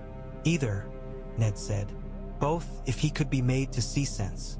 Let Joffrey or Tommen Baratheon." He could not quite keep the curl of disdain from the name Baratheon. "Or Princess Myrcella live here a few years, as Theon Greyjoy has. Let them learn the North. Let the Lannisters know that if they raise their hand against me in King's Landing, one of their own is within reach of our walls." Catelyn imagined a little golden-haired boy or girl running through these corridors, playing in the Godswood, sitting beside her at table. It was a strange picture. Stranger still to think of using such a child as a shield. "It is a hard thing," she murmured, "to ask a man to give up his child." "I will not couch it so bluntly," Ned replied. "I will speak of uniting the realm, of making our houses truly one. Robert once meant to wed Lyanna. He might see it as honoring her memory." Catelyn's mouth tightened at the mention of her husband's dead sister, the rival SPE. Her in her marriage bed, but she let it pass. There were bigger matters at hand. "And if Cersei refuses?" she asked. "Then I know, before I ever leave the North, that I walk into open enmity," Ned said. "Forewarned, at least." Bran listened from the roots and from the rafters, from the dark corners where the torchlight did not reach. He felt the path shift just slightly under their words. In another telling, Ned Stark would have ridden south with nothing of the lion's blood in his power, trusting in honor and southern friendship. Now, there would be more on the scales. He only hoped it would be enough. They returned to the crypts the next day, but this time without retinue. Robert carried a flagon of wine in one hand and a torch in the other. He drank from the first more than he needed to ward off the chill, and swung the second like a club when some cobweb-decked rats scuttled across their path. His laughter echoed down the vaulted corridor. "You've let the spiders have the place, Ned," he said. "Lyanna would thrash you for that." "She would thrash us both for drinking in front of her," Ned replied, but a crooked smile touched his lips. When they reached Lyanna's statue, the laughter died away again. Robert stood looking up at the stone face, the garland of winter roses carved in her stony hands. The torchlight picked out the petals' edges. "I was never meant to have Cersei," Robert said after a while, voice thick. "We both know that. It should have been her." He lifted the flagon in a half-toast. "To the woman I loved and the one I wed." Ned did not raise his own torch. He watched his friend's face instead, the way the years and the crown had hollowed it. "Lyanna would have hated the court," Ned said quietly. "The silks, the curtsies, the whispers. She belonged to the wind and the wild places." "Then she was a fool," Robert muttered. "She could have had anything. The crown, my love, children. Instead she got a grave." Bran, listening from the cool stone and the memory of old roots far above, flinched. He knew truths here that neither man would speak. The child Lyanna had died to protect lived still, walking the wall in a bastard's cloak, unaware of the blood in his veins. The secret lay coiled between Ned's ribs like another heart. When Robert had drunk enough to dull the edge of his grief, Ned cleared his throat. "Your Grace," he said, "there is more we must speak of, if I am to accept the burden you ask of me." Robert sighed, already half anticipating the argument. "You're going to tell me again how you don't want it," he said. "How you're a simple Northman, happiest with his dogs and snow and a good roast. I am going to tell you what I will need if I am to serve you well," Ned replied, "and what I cannot ignore." Robert lifted a brow. "Go on, then." "Lisa Arryn believes that her husband was killed," Ned said. He braced himself for the flash of anger.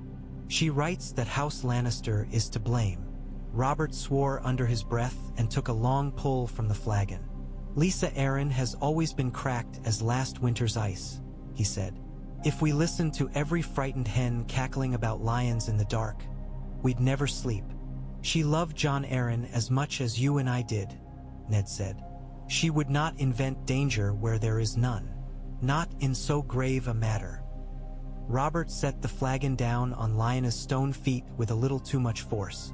Wine sloshed against the rim. "And what would you have me do?" he demanded. "Put my wife's family to the question because my foster sister hears whispers in the Eyrie? March against Casterly Rock with no proof but her tears?" "No," Ned said steadily. "I would have you give me the means to find the proof." Robert frowned. "You're already going to King's Landing, damn you. What more do you want?" "Leverage," Ned said. "A promise from House Lannister that they will not move against me while I serve you. And a sign that you stand with me, not with your queen's kin." Robert looked at him narrowly. "You mean to ask me to cut off Jaime's head and send it in a box to Tywin? That would start a war," Ned said. "I would end one before it begins." He took a breath. "Leave one of your children here," he said, "as ward, as bond between us. Let a prince or princess grow up at Winterfell, fostered among my children, taught the ways of the North. Let the realm see that the friendship between us is not just words on a page." Robert stared at him. For a moment, the only sound was the faint drip of water somewhere in the depths of the crypt. "Gods, Ned," he said at last. "You always did think like a bloody chess player. You ask a man to give up his own flesh and blood as if you were asking for a cask of wine." Ned held his gaze. "You sent Theon Greyjoy to me after Balon's rebellion," he said. "Not as guest, but as hostage. It was your idea, if I recall." "That is different," Robert snapped. "He was a rebel's whelp, and his father was beaten. My children are Baratheons, the line of kings. Baratheons Bran thought from the stone, but not all of them." "Then call it a betrothal," Ned said softly. "You loved Lyanna once. You meant to marry her. Let your daughter and my son be promised to each other. Or your son and one of my daughters. Let it be a bond of love if you like. But let the child remain here." Robert's jaw worked. "Myrcella," he said slowly. "She's a sweet girl. Cersei would flay us both if I tried to carry her off." "Cersei Lannister is not the king," Ned replied. "You are." Robert's mouth twisted. "You've not been married to her," he said darkly. "Sometimes I wonder." He wiped a hand over his face, then looked back at Lyanna's blank stone eyes. "You always did get your way when you put your mind to it," he muttered. "Ask me again, when Cersei is in a better mood. Now's no time, with the cold and the travel and the road yet ahead." Ned inclined his head. "I will," he said, "and I will write to Lord Stannis in the meantime. If someone killed Jon Arryn, I will find who and why. But I will not walk into King's Landing blind and bereft of any hold on those who might wish me ill." Robert grunted something that might have been assent, or might have been yet another curse. He retrieved his flagon and threw back the rest of the wine in a single long swallow. "7 hells," he said. "If anyone but you asked this, I'd have them thrown from the walls. You're lucky I love you, Stark." "I know," Ned said, "and I will not forget it." Bran felt the new thread knit itself into the tapestry. A bright golden line running northward, tangling with gray and white and red. Somewhere, far to the south, Cersei Lannister's lips thinned in fury at a promise she had not yet heard but would soon have laid at her feet. The game was already changing. The day of departure dawned gray and sullen, the sky low and heavy with unfallen snow. The gods, Catelyn thought as she drew her cloak more tightly around her shoulders, were in a mood to match her own. The yard churned with activity. Grooms led horses out from the stables, stamping and blowing clouds of steam. Servants loaded wagons with trunks and chests and barrels. Guards checked straps and reins. The dire wolves paced restlessly at the edges of the chaos, yellow eyes bright, tongues lolling. At the center of it all, Princess Myrcella Baratheon stood beside Catelyn, hands clasped neatly in front of her, a small travel chest at her feet. Her cloak was of fine southern make, trimmed with fox fur, and her hair shone like her mother's, a river of gold braided with green ribbons. "You are certain you don't mind, Your Grace?" Catelyn asked, though the decision had been made days before. The girl looked up at her with wide green eyes, trying very hard to be brave. "I would like to see snow," she said. "Proper snow, and the dire wolves, and your Godswood." She hesitated. "Mother says the north is cold and dreary, but father says it is honest." She smiled, a little crookedly. "I should like to see what honest looks like." Catelyn's heart twisted. She saw Sansa at that age in Myrcella's face, the same blend of innocence and carefully learned poise. The knowledge that she was, in part, taking this child from her mother as shield and leverage sat heavy on her shoulders. "You will be safe here," she said. "My daughters will be your sisters while you are with us. Maester Luwin will see to your studies, and Septim ordain to your prayers, and I will watch over you as if you were my own." Myrcella's fingers brushed the head of Lady, who stood beside Sansa, fur thick against the cold. The dire wolf sniffed the air and accepted the touch, tongue flicking out once in what passed, for her as gentleness. Across the yard, Cersei Lannister sat her horse like a queen on a throne, back straight, expression carefully smoothed into neutrality. But her hands were tight on the reins, and her jaw worked when she looked at her daughter. "This is folly," she had hissed at Robert 2 nights ago, in the privacy of their guest chambers. Bran had watched through the eyes of a mouse in the rafters, through the memory of beams that had once been living wood. "You would have our child live among wolves?" Cersei had demanded. "You would send her to freeze in some drafty hall while you and that northern oaf drink yourselves blind in the south?" Robert had roared back, temper peaked, the wine on his breath sour. "I would have peace in my realm," he had shouted. "Do you think I've not seen your father's hand in every sly look since we arrived? Let the realm see that lions and wolves can share a den. Let Tywin know that if he sharpens his knives, one of his precious grandchildren is within reach of Stark steel." Cersei had gone cold and quiet at that. "If anything happens to her," she had said, voice like the edge of a knife, "I will burn this castle to the ground." Now, on the morning of parting, she held her tongue. She said nothing as Myrcella stepped forward to embrace her brothers, Joffrey and Tommen, one after the other.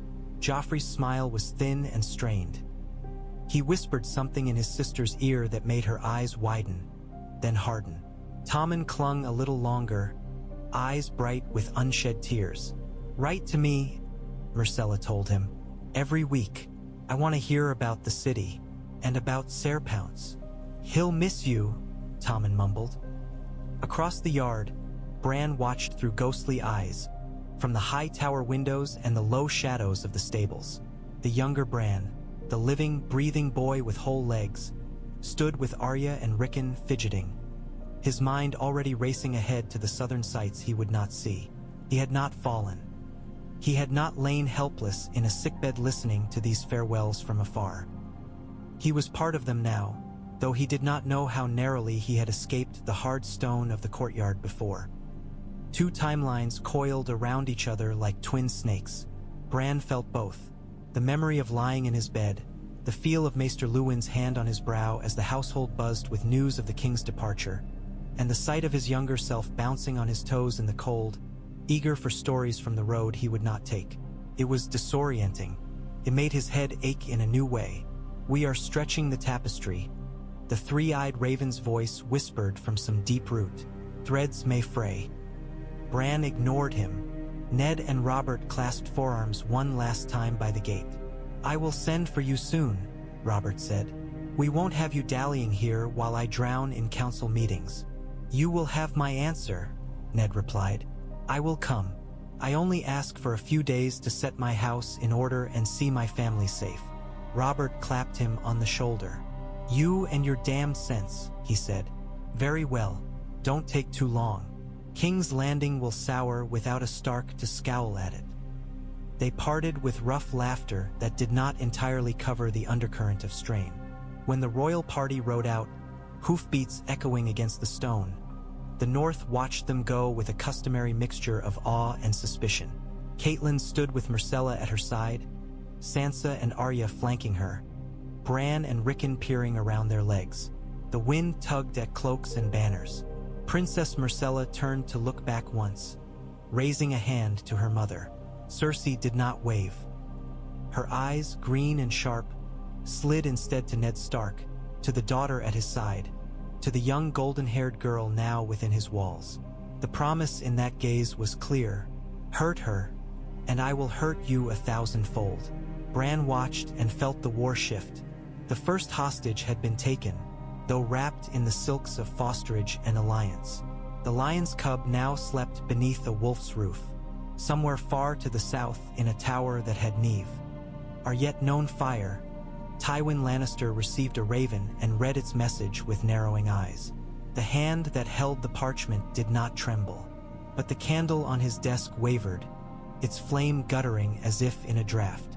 The board was being set anew. The smell hit them first. Hot, crowded air, thick with the stench of tanneries and fish and human waste, swirled around the party as they passed through the city gates. Arya wrinkled her nose and sneezed. Sansa pressed a scented handkerchief to her face, eyes wide as she took in the press of humanity. Ragged small folk packed 10 deep along the streets, reaching out to touch the hems of robes, to cheer, to stare.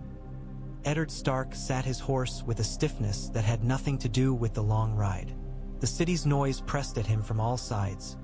Merchants hawking wares, children shrieking with laughter or hunger, the clatter of carts, the distant tolling of bells.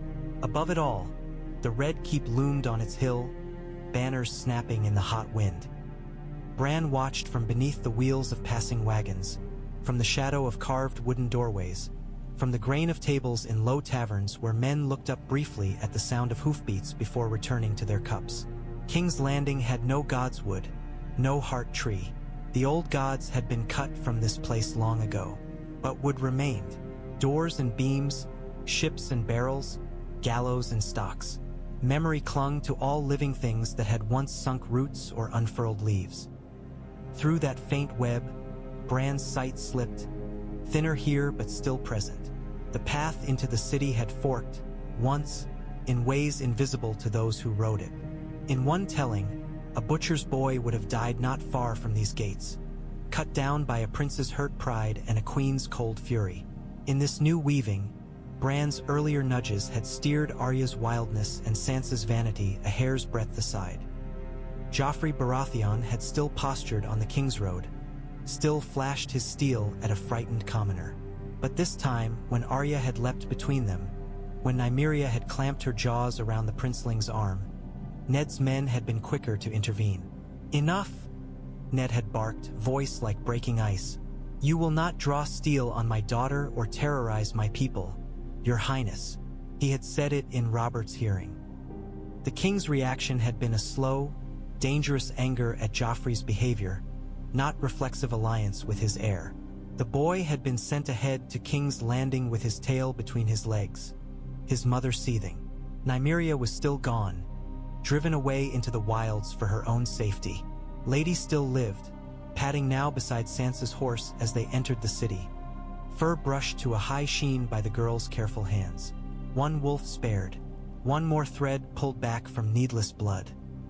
The party wound its way up through the streets to the Red Keep. At the top of the hill, at the foot of the broad steps, Joffrey Baratheon and Cersei Lannister waited with the court. The boy's arm was still bound in linen from the wolf's bite.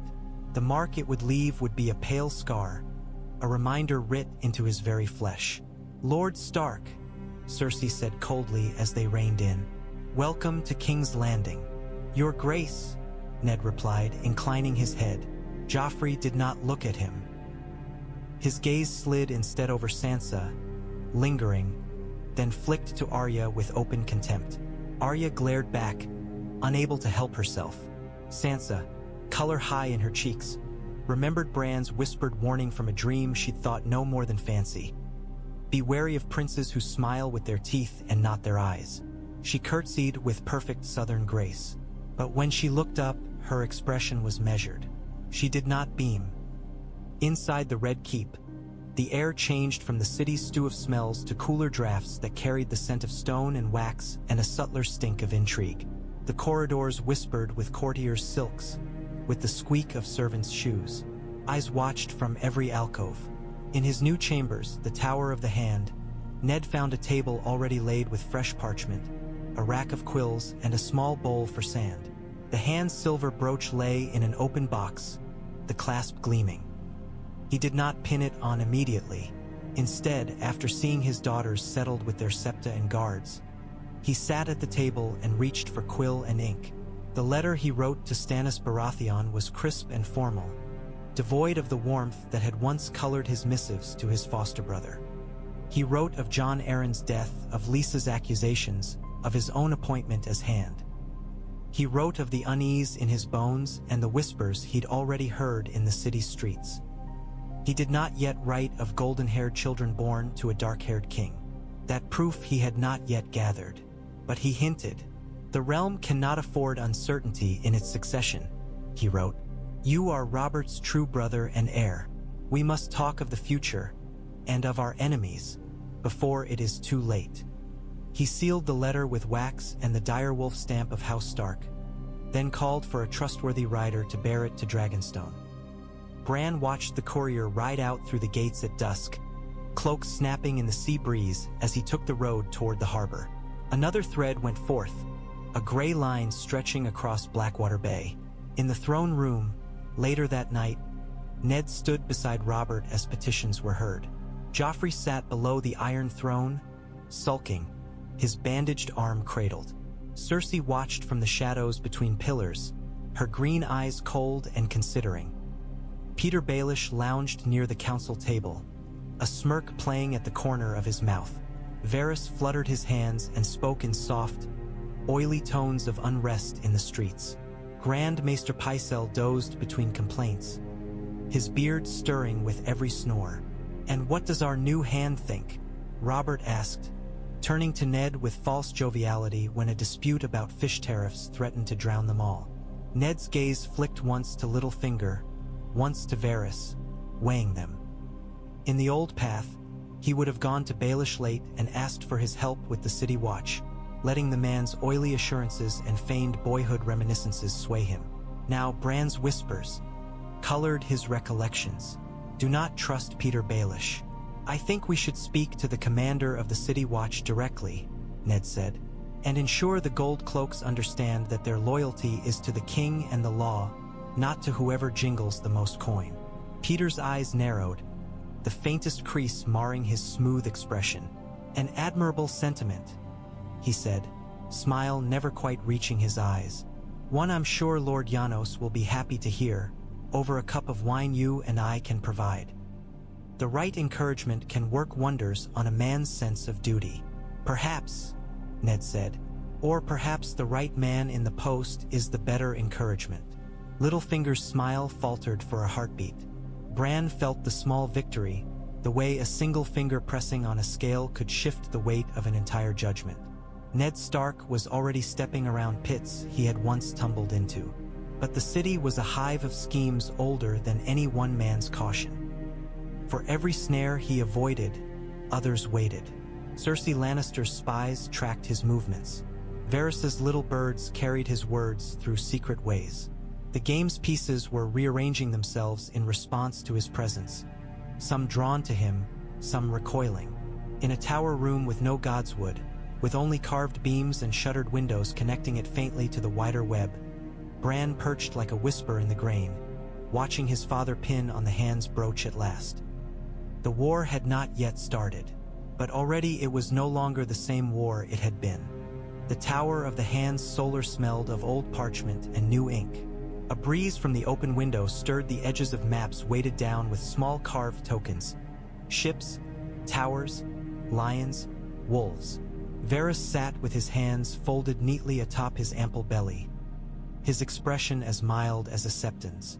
Petyr Baelish lounged near the window, the city sprawling behind him like a painted backdrop.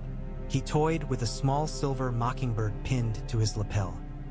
"I confess myself wounded, my lord," Littlefinger drawled, "that you sought out Lord Varys before paying a visit to an old friend of your wife's." "We are speaking of the City Watch," Ned said, "not of childhood games in Riverrun's hall." Petyr's smile sharpened. "Everything is a game, Lord Stark. Some of us just admit it. Some of us think lives are worth more than pieces on a board," Ned replied. Varys's soft chuckle slid between them. "Gentle sirs," he murmured. "We all want what is best for the realm, do we not? And surely that includes a city watch that can be relied upon in times of trouble." "In times of trouble, men remember who feeds them," Littlefinger said. "Who pays them, and who commands them," Ned added. "I have requested audience with Lord Janos tonight. I would speak with him myself." Petyr's brows rose. "Without me there to make introductions?" he asked lightly. "You cut a poor man deep, my lord. I serve on the council for a reason." Ned studied him. Petyr Baelish's dark hair fell artfully tousled around a narrow face. His eyes, a murky green-gray, were never still. He wore his mockingbird pin as if it were a small joke only he understood. Catelyn had once called him Littlefinger with affection, a memory that now tasted sour to Ned. In the Godswood at Winterfell, when Bran's voice had told him not to trust the man, he had wanted to dismiss it as paranoia. Here, seeing how every word Baelish spoke wrapped barb and silk together, he found it easier to believe. "I have known men like Janos Slynt before," Ned said. "Give him coin and flattery and he will swear loyalty to any banner. I would prefer a man whose word does not come so cheaply." "And where will you find such a paragon?" Petyr asked. "In the slums of Flea Bottom? The Watch has always drawn more from the gutter than the gods." "In the north, perhaps," Ned said. "I have written to Winterfell. There are men there loyal to my house who would serve the king well here, if his grace will allow it." Bran watched the words ripple outward, deeper than the man who spoke them knew. In Winterfell's yard, far away, Roderick Castle read Ned's letter aloud to Catelyn beside the training grounds.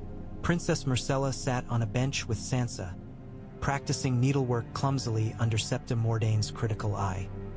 The sound of steel on steel punctuated Roderick's rumbling voice as Robb and Theon sparred nearby. "He wants Northmen in the gold cloaks?" Catelyn said when he finished.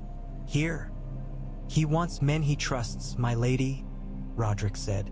"And I know a few who'd take the black and gold if it meant coin and a warmer bed than the wall." Catelyn thought of sending men south into that nest of vipers. She thought of her husband walking into those same coils without any of his own around him. Her jaw clenched. "Send them," she said, "the best you have, and write him that they are coming." Thus, weeks later, when Janos Slynt came at last to the Tower of the Hand for his promised interview, he did so knowing that certain of his officers, newly arrived, blunt-spoken men from the north, already owed their allegiance as much to Stark as to Crown. They stood behind him in black and gold cloaks, hands on sword hilts, faces stony. Ned met them, not as a supplicant seeking their favor, but as a lord measuring his own men's worth. "I will not ask you to break your oaths to the king," he told them, "nor will I expect you to follow me if I move against him. But know this, if Lannister gold comes to buy your loyalty, I will match it and then some. And if the queen asks you to turn your cloaks, think carefully which road leads to the law and which to treason." They exchanged glances. One of the northern officers, a thick-set man with a scar across his brow named Carlin Snow, grunted. "We weren't raised to jump when a lion waves coin," he said. "We'll do our duty, my lord. To the king. To the law." Janos Slint, weighing the silver heavy in his purse from Baelish's hand and the letters in his chest from Tywin's agents, suddenly found the floor beneath him less steady than he'd thought. Where once he might have tilted easily toward whoever offered the richest purse, now he hesitated. Bran nudged that hesitation, just slightly, through the frail filaments that connected wood and memory. When Littlefinger later came to Janos in the night with quiet words and promises of advancement, of a lordship at Harrenhal, Slint's greed still stirred. But he thought now not only of coin but of the men under his command who answered to another kind of loyalty. "I'll need time," he told Baelish, "to think. That is one thing we have very little of." Littlefinger said softly, irritation tightening his features for a moment before his smile snapped back into place. "Do not think too long, Lord Janos, or someone else will think for you."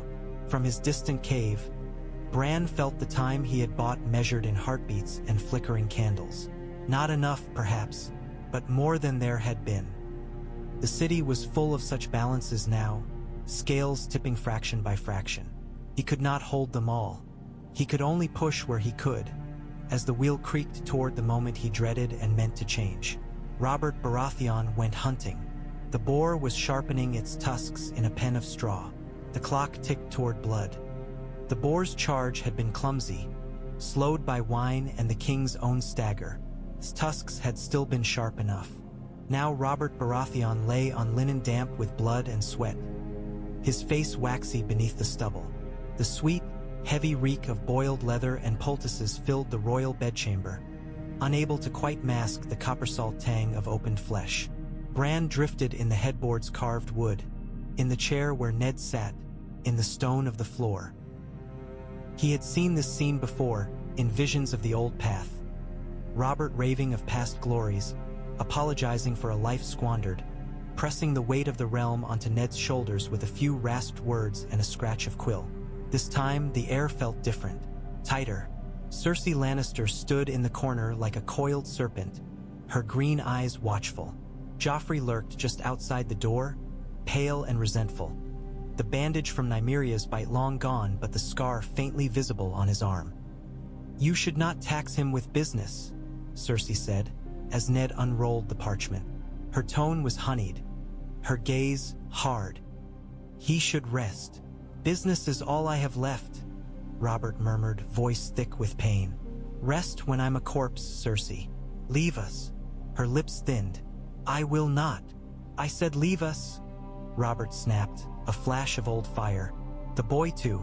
This is king's work." Cersei held his gaze for a heartbeat longer than was wise, then dipped her head with frozen grace. She swept toward the door. Joffrey, glowering, tried to peer around her at Ned. The king's hand met the boy's stare with iron. Whatever argument Joffrey might have made shriveled under it. The door closed. Silence, save for Robert's labored breaths. "Damn me, Ned," he said, closing his eyes. "I was never meant to die from a pig. Should have been on a battlefield, with my hammer in my hands and a war song on my lips." Ned's fingers tightened on the parchment. "You have won all your battles," he said. "The rest is accounting." Robert barked a weak laugh that turned quickly into a grimace of pain. "Always the accountant," he muttered. "Seven hells. Listen." He lifted his hand with difficulty. Ned leaned closer. "I've been a poor father," Robert said. "A worse husband, but I'll not be a worse king than I have to be. The realm will need a strong hand when I'm gone." Bran remembered the old words. He braced himself against them. "I've written it down for you," Robert said, nodding toward the parchment. "My last will, while I was still clear enough to put my name where it mattered." Ned had helped him hold the quill, guiding his hand earlier. In the old path, he had written "My heir, Joffrey Baratheon," and changed it silently to "My rightful heir" as a fig leaf for truth. Now, the words on the parchment were different. "To my brother, Stannis Baratheon," Robert had dictated. "Lord of Dragonstone and by all rights heir to the Iron Throne of Westeros." I charge my lord hand to rule in my stead until such time as Stannis takes his seat." The ink had dried. Ned felt the weight of the document like a stone in his palm. It was not merely a piece of parchment. It was a lever. With it, he could pry the realm away from the claws of a usurping child and his ruthless mother, if he survived long enough to use it. Bran whispered, barely brushing the edges of Ned's mind. "Do not show it to her. Do not let her tear it." "I have sent word to Stannis already," Ned said softly. "He will come." "Good," Robert muttered. "Stannis is a hard man, but he'll keep them all in line. Not like Renly with his peacocks and parties." His eyes fluttered. "Promise me, Ned." "I will do everything I can for the realm," Ned said. Robert's breathing hitched. His hand groped, catching Ned's wrist with surprising strength. "Promise me," he said again, and for a moment Ned heard not his king but his sister, whispering from a bed that smelled of blood and roses. "Promise me, Ned." "I promise," Ned said. Robert's grip loosened. His eyes slid closed. His chest moved, shallow and slow. Later, when Pycelle shuffled in with his chains and his leeches, when Cersei returned with Joffrey at her side and a host of courtiers trailing like carrion crows, Ned had already rolled and sealed the parchment. He stood beside the bed, the hands brooch at his breast, and watched their faces. "How fares the king?" Cersei asked, voice icy. "As well as might be expected," Ned said. "He has given me his final commands." Her gaze flicked to the parchment in his hand, then away. "I am sure you will carry them out with all due Stark honor," she said. "Come, Joffrey, your father needs peace." She did not yet know that the piece of parchment in Ned's hand was a dagger aimed at her son's claim. Not yet. She would soon enough. In the days that followed, while Robert lay dying, the Red Keep became a hive of feverish quiet. Rats scurried through the walls bearing gossip. Varys fluttered through halls, comforting and murmuring. Renly Baratheon vanished into the maze of corridors, sending urgent messages behind closed doors. Littlefinger smiled more than ever, the set of his shoulders loose and easy. Ned Stark moved among them like a man walking across thin ice. Bran traced his steps, strengthening where he could, whispering when he dared. When Renly came to Ned late one night and spoke of seizing Joffrey and Cersei at once, of crowning himself with the power of the city behind him, Ned listened longer than he once had. "In a day, I can have you half the city," Renly said, green eyes bright. "My knights, the Tyrell men, the guards who know which side their bread is buttered. You would crown yourself while your brother still lives," Ned said. "And while Stannis has the better claim. Stannis would make a realm of ash if it meant his precious laws were kept," Renly snapped. "He cannot charm the lords. Better a king who can win friends than one who can only inspire fear." In the old path, Ned had refused him outright, riven by a rigid sense of legitimacy. Now, Bran's earlier conversation with his father in the Godswood echoed, "Bend so you do not break." "I will not move against the queen until Robert is gone," Ned said. "That much honor I cannot yield. After that, I will put forward Stannis's claim. If the lords choose you instead, that will be their doing." Renly studied him, lips pressing into a line. "It will be my doing," he said. "And Marjorie's." Then he was gone, his rainbow cloak swirling behind him. Bran felt the fracture lines multiply. Stannis on Dragonstone, nursing old resentments. Renly scheming with the Reach. Cersei sharpening her daggers. Ned holding a parchment that could legitimize one brother and delegitimize a boy king. In Baelor's September, the scaffold waited, as yet unstained. Bran would not let his father mount it. The gardens of the Red Keep were a riot of color and scent, even as autumn crept closer. Roses and lilies and flowers Bran did not know by name spilled their perfume into the warm air. Bees hummed, fountains splashed. Cersei Lannister walked among the blooms as if they had been arranged for her alone. Her green gown clung to her like water, her hair catching the sun when it broke through the clouds. She moved with the loose, lazy grace of a lioness lolling in the sun, all languor until the moment claws were needed. In the old path, Ned had chosen this place to confront her, driven by a misplaced sense of chivalry. He had given her warning in the name of mercy, telling her that he knew her secret, that her children were not Robert's, that their golden hair marked them as Jaime's. He had given her time to prepare her counterstroke. Bran's whisper now coiled through his father's thoughts. Do not warn her. Still, Cersei had a way of forcing confrontations. You asked to see me, Lord Stark, she said as they walked between two high hedges. I wondered when you would come to your senses and speak plainly. There is very little plain in this city, Ned said, least of all its politics. Then perhaps you are not suited to it, she replied. Ice and honor melt quickly in the south. Ned stopped, turning to face her. I know more than you think, he said. Cersei's lips curved. Do you? Her gaze slid to the pin on his chest. You wear the king's hand. You move the pieces for him while he lies dying. I know that much. You forget that I am also a father, Ned said quietly. I have daughters in your court, sons in my home, and I have a duty to the realm that goes beyond any crown. Spare me your northern pieties, Cersei snapped, the mask slipping for a heartbeat. If you have something to say to me, say it. Ned weighed his words like blades. He could lay it all bare now. Tell her that he knew of her and Jaime, of Joffrey's illegitimacy, of Stannis' rightful claim. He could watch the shock, or lack of it, flicker across her face. He could feel, through the faint threads connecting this garden's trellises to the wider web, the way the future shifted in response. In one branch, she would smile and thank him for his chivalry. She would pack her children and her father's gold in the dark while he wrote letters, while he scrambled to gather proof and allies. She would strike first with the city watch already bought. In another, she would learn of his suspicions only when he moved openly, parchment in hand and allies at his back.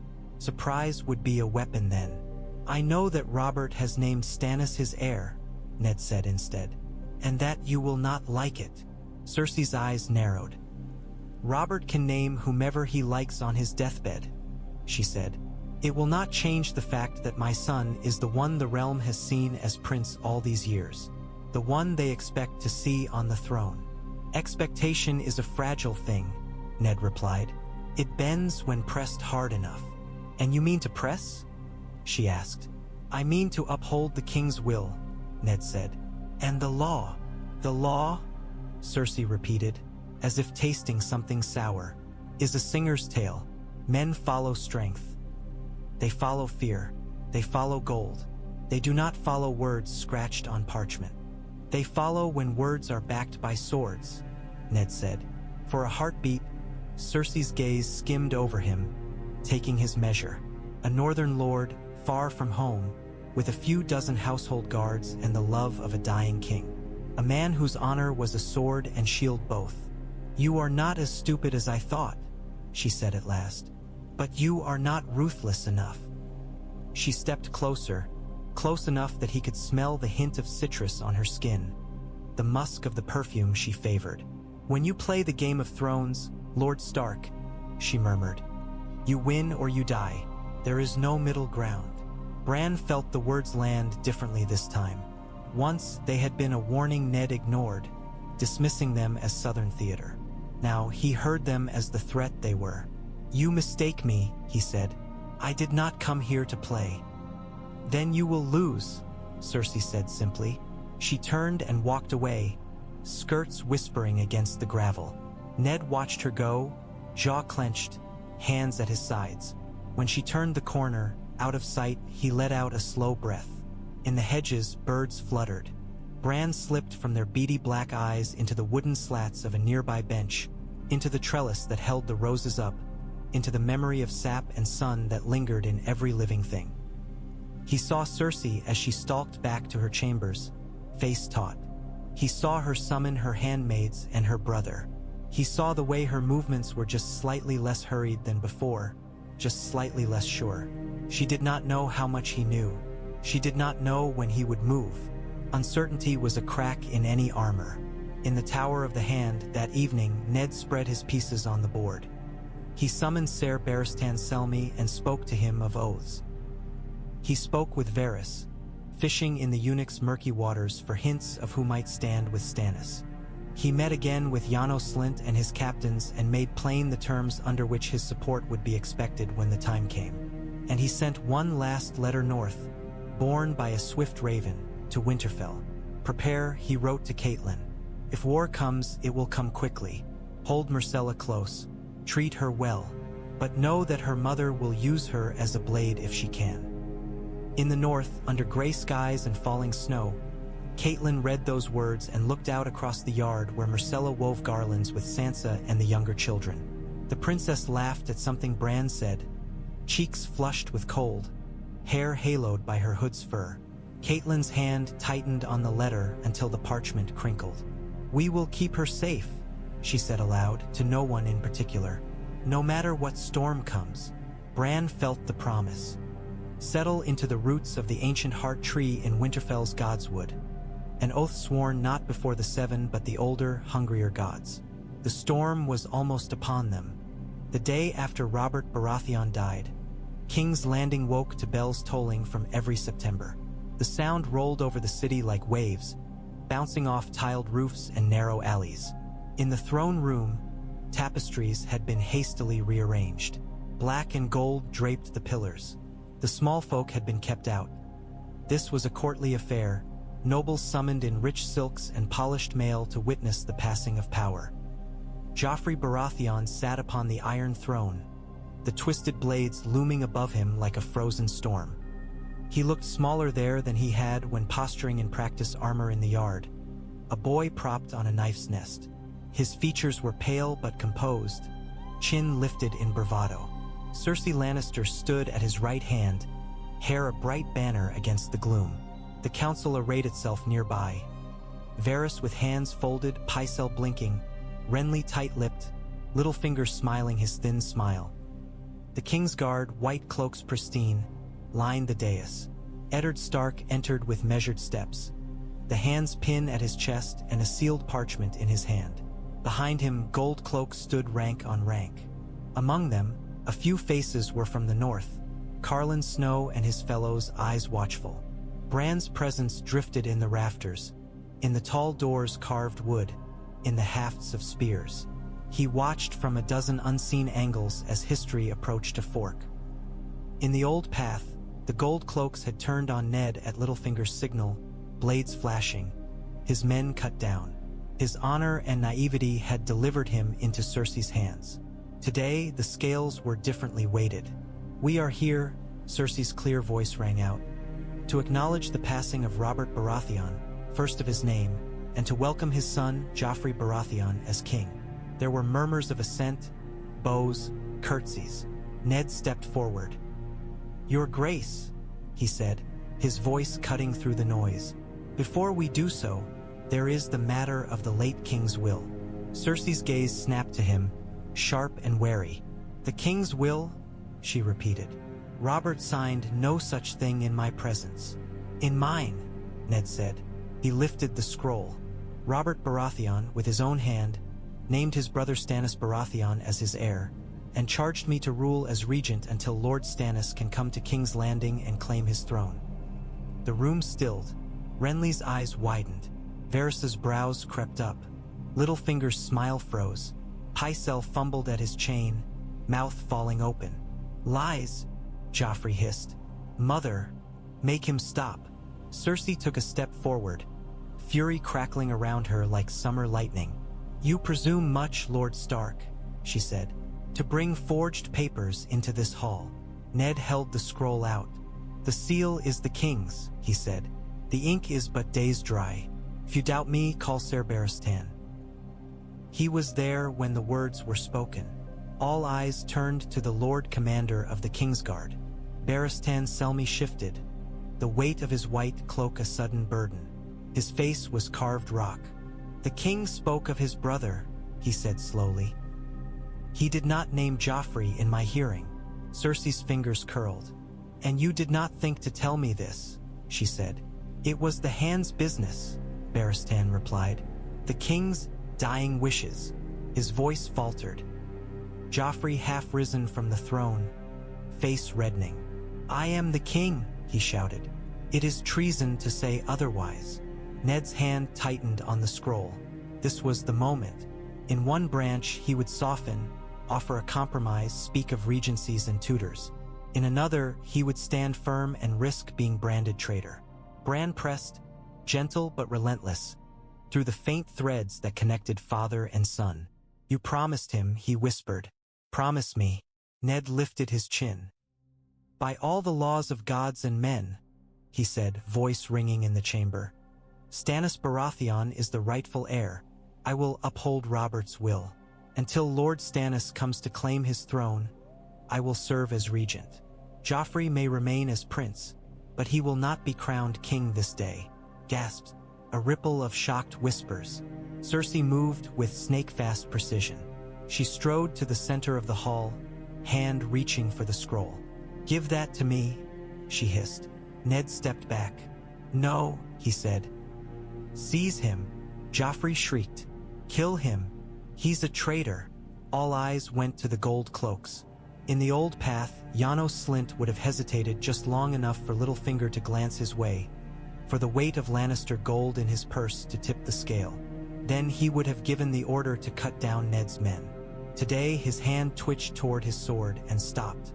Carlin Snow met his commander's gaze, one northern brow raised. "We have our orders, M-Lord," he murmured, "to follow the law." Littlefinger's eyes darted between them, calculation racing. Varys watched, expression unreadable. "Commander Slynt," Ned said, seizing the moment. "The kings will name Stannis heir. Until Lord Stannis arrives, I am regent with full authority. I command you, protect this hall. Let no blood be spilled here without my leave." Janos Slynt's throat worked. Sweat beaded at his temple. But when he turned, his voice was rough but clear. "Gold cloaks," he barked. "Protect the hand. Anyone draws steel in this hall without orders, we cut them down." The shift was subtle but seismic. The line of city guards realigned, shields angling. Some moved to flank Ned's northern men. Others stepped between the throne and the crowd, not in defense of the boy upon it, but in defense of the law as they had just been reminded of it. Cersei froze, fury flaring in her eyes. "You fool," she whispered to Slynt. "Do you know what you're doing?" "Keeping the peace, your grace," he said, his voice a little too loud. "Just keeping the peace." Renly, sensing the shift, moved closer to Ned, his rainbow cloak swirling. Varys glided a fraction nearer. Even Pycelle seemed to shrink into his beard, unwilling to commit. Only Littlefinger remained poised, Smill, and his fingers tapping the hilt of the dagger at his belt. "You cannot win this," Cersei said to Ned. Her voice was soft, almost intimate, meant for him alone. "Tywin will march. Jaime will free us. You will drown in lions." "Perhaps," Ned said, "but not today." He turned to the herald. "Summon the lords," he commanded. "Send ravens to Dragonstone and Storm's End. Let it be known that the king is dead and that Stannis Baratheon is named heir by his hand and seal." "And the boy?" someone asked, Renly perhaps. Ned looked up at Joffrey. For a heartbeat, Bran saw his father's grief for the child Joffrey might have been. Had his seed been true, had his mother been kinder, then duty hardened his face. "Until Lord Stannis comes," Ned said, "Prince Joffrey and his siblings will be confined to their chambers under guard, for their safety and the realms. They are royal blood still. They will be treated with respect." Cersei's laughter was sharp and brittle. "Prisoners, you mean?" she spat. "Wards," Ned said, "like your daughter in Winterfell." Her eyes burned. "You play a dangerous game, Stark," she said. "You said yourself," he replied. "There is no middle ground." Bran felt the wheel lurch. The scaffold at Baelor's September faded, and used, in one branch of the future. The executioner's sword lowered. Crowds that had once screamed for blood now milled in confused unrest. The moment severed.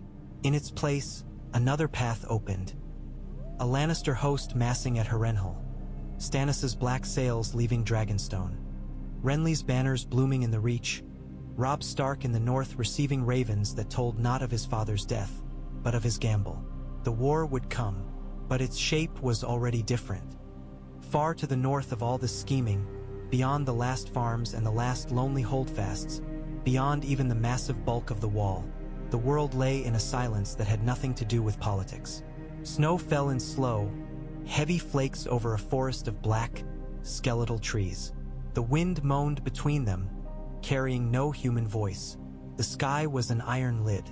Under it, the land seemed to hold its breath. They moved through that dead world without sound. White walkers, tall and gaunt, their armor glittering with frost, their eyes burning cold blue. Around and behind them shuffled the whites, a ragged army of corpses, heads lolling, limbs jerking, eyes blank and dead. Where they passed, the air itself seemed to freeze harder. Ice crept up tree trunks, the breath of living things stilled. In a hollow where once a grove of heart trees had stood, now only one weirwood remained, half buried in ice. Its trunk was trapped in a casing of clear blue, the carved face distorted by frozen thickness. Its bare branches reached up like pleading hands, red leaves stiff and brittle. Bran's consciousness flowed into that tree from 1,000 miles away, carried on the slow pulse of the weirwood net. He felt the ice as a choking collar, the squeeze of alien cold pushing against the old god's roots. In the cave, his body shivered despite the furs and the fire. "They are moving faster," Mira Reed said quietly, watching the way his breath puffed in sharp clouds. "Aren't they?" He saw it in flashes, threaded between his visions of King's Landing and Winterfell. A small village north of the wall found empty by rangers where once there had been smoking chimneys. A ring of ancient stones rhymed with bloodless frost. A lone, terrified wildling child stumbling south with stories of blue-eyed shadows. The more he meddled with men's wars, the more the great cold beyond seemed to quicken. "Time is not a river," the three-eyed raven rasped from his tree. "It is a web. Tug too hard on one strand, and you do not know what spider you wake at the center." "The spider is already awake," Bran said through chattering teeth. "I see it in every vision now. I feel something, watching back." The White Walkers paused near the frozen grove. One turned its head, as if hearing a sound others could not. Its gaze swept over the icebound weirwood, over the invisible boy's presence twined in its heart. For a heartbeat, Bran felt those blue eyes hook into him like barbs. Cold speared through his mind. His breath seized. "Bran!" Mira's voice blurred, distant. He fell deeper, the cave dropping away. There was only ice, spreading in cracks through memory and root and bark. Images he had touched flickered and froze. Ned in the Godswood, Robb at the Twins, Myrcella laughing in Winterfell's yard, Joffrey on the throne. All of them caught in sudden hoarfrost, breath pluming, eyes turning glassy. A hand, bony, with skin like stretched, frozen leather, reached toward him from the darkness. Blue light burned behind the fingers. Bran wrenched himself back with a ragged cry. He gasped in the cave, back arching against the roots. Mira caught his shoulders, teeth clenched with effort as she held him down. Leaf and the other children of the forest watched from the shadows, their eyes wide and knowing. "You went too far," the three-eyed raven said. His voice was calm, but there was a strain in it now, a tension Bran had not heard before. "You stared too long at what stares back." "The Night King," Bran said hoarsely. "He feels it when I change things, when I touch their time. It's like I'm shaking the wall itself." "Of course he does," the old man said. "He is as old as some of the roots you cling to. He was born of the same magic that made the first Greenseers. When you reach through time, you brush his shadow. And when you change men's wars, you change the patterns of fear and fire that held him at bay." Bran swallowed hard. In the way things were," he said, "the realm tore itself apart. But it also forged people. Jon Snow at the wall, Daenerys Targaryen with her dragons, alliances in the snow. I am trying to spare them those horrors. But every horror I erase is a scar they no longer have when the cold comes. Now you begin to understand, the three-eyed raven murmured. Bran stared into the green glowing shadows. So I should do nothing? He demanded. Let my father die? Let Robb be butchered? Let Sansa and Arya suffer? Let the North burn, just so they are strong enough to fight the dark. The words rang against the cave walls. Sap oozed slowly from the Weirwoods' carved eyes, thick and red. I did nothing once, the old man said. I watched. I learned. I told myself that was enough. Perhaps it was. Perhaps it was not. The old gods did not choose me to unmake wars. They chose me to remember them. They chose me, Bran said. His voice no longer sounded like a child's to his own ears. It sounded thinner, stretched. Maybe they chose me because remembering wasn't enough. He thought of Ned in the throne room, parchment held high, of gold cloaks shifting their spears to form a wall between him and Lannister vengeance, of a scaffold unused, of a boy king confined, not crowned. He thought of Robb's escape from the twins, still unresolved in his mind, frozen at the moment he'd been ripped back to the cave, of a wolf breaking its cage. He thought of Myrcella in Winterfell's yard, her laughter mingling with Sansa's, of Cersei's promise of fire. I have already changed it, he said. There is no going back to what was, only forward to what can be. Mira's hand tightened on his arm. Then you'll have to change it all the way, she said quietly. Not just to save your family, to save everyone. Bran closed his eyes. In the web of time, he saw the war of the Five Kings twisting, threads snarling and loosening, new alliances forming, old hatreds flaring in different places. He saw Stannis' black stag banner unfurling, Renly's bright green one blooming with roses, Robb's direwolf running not alone but alongside others. He saw Daenerys Targaryen across the sea, dragons growing in darkness, feeling perhaps the faint tug of some future not yet written calling her west sooner than before. And beyond them all, he saw the white tide creeping southward, inexorable. I'll rewrite the war, he whispered, not to stop it but to end it sooner, to turn all their swords north in time. The three-eyed raven watched him, eyes pale and unfathomable. And what will you pay? He asked. Whatever it costs, Bran said. He opened his eyes. In King's Landing, Eddard Stark sat alone in the Tower of the Hand, looking down at the city as night spread over it like ink. The parchment naming Stannis heir lay on his desk. The weight of a regency settled on his shoulders like a cloak of lead. In Winterfell, Catelyn Stark moved through the quiet halls, stopping to look in on the girls' chamber, where Sansa, Arya, and Myrcella slept in a tangle of blankets and soft snores, a direwolf at the foot of the bed. At Rewritten, Hoster Tully coughed pink foam into a cloth and muttered of herons and oaths, unaware that his river would soon see different battles than the ones that had once marked it. At Dragonstone, Stannis Baratheon read Ned's letter by candlelight, jaw clenched, already planning his next move. The pieces were in motion. Bran took a breath, felt the roots tighten, and reached again into the past. Not to undo now, but to aim. The War of the Five Kings had begun. It would not be the same war as before, and if he succeeded, it would not last long enough to destroy the realm before the true enemy arrived. If he failed, he did not let himself look too closely at that branch of the web. There was only the next moment, the next choice, the next strand to pull, and the knowledge that the cold blue eyes beyond the wall were watching, feeling every tremor in the tapestry as he rewove the fate of kings.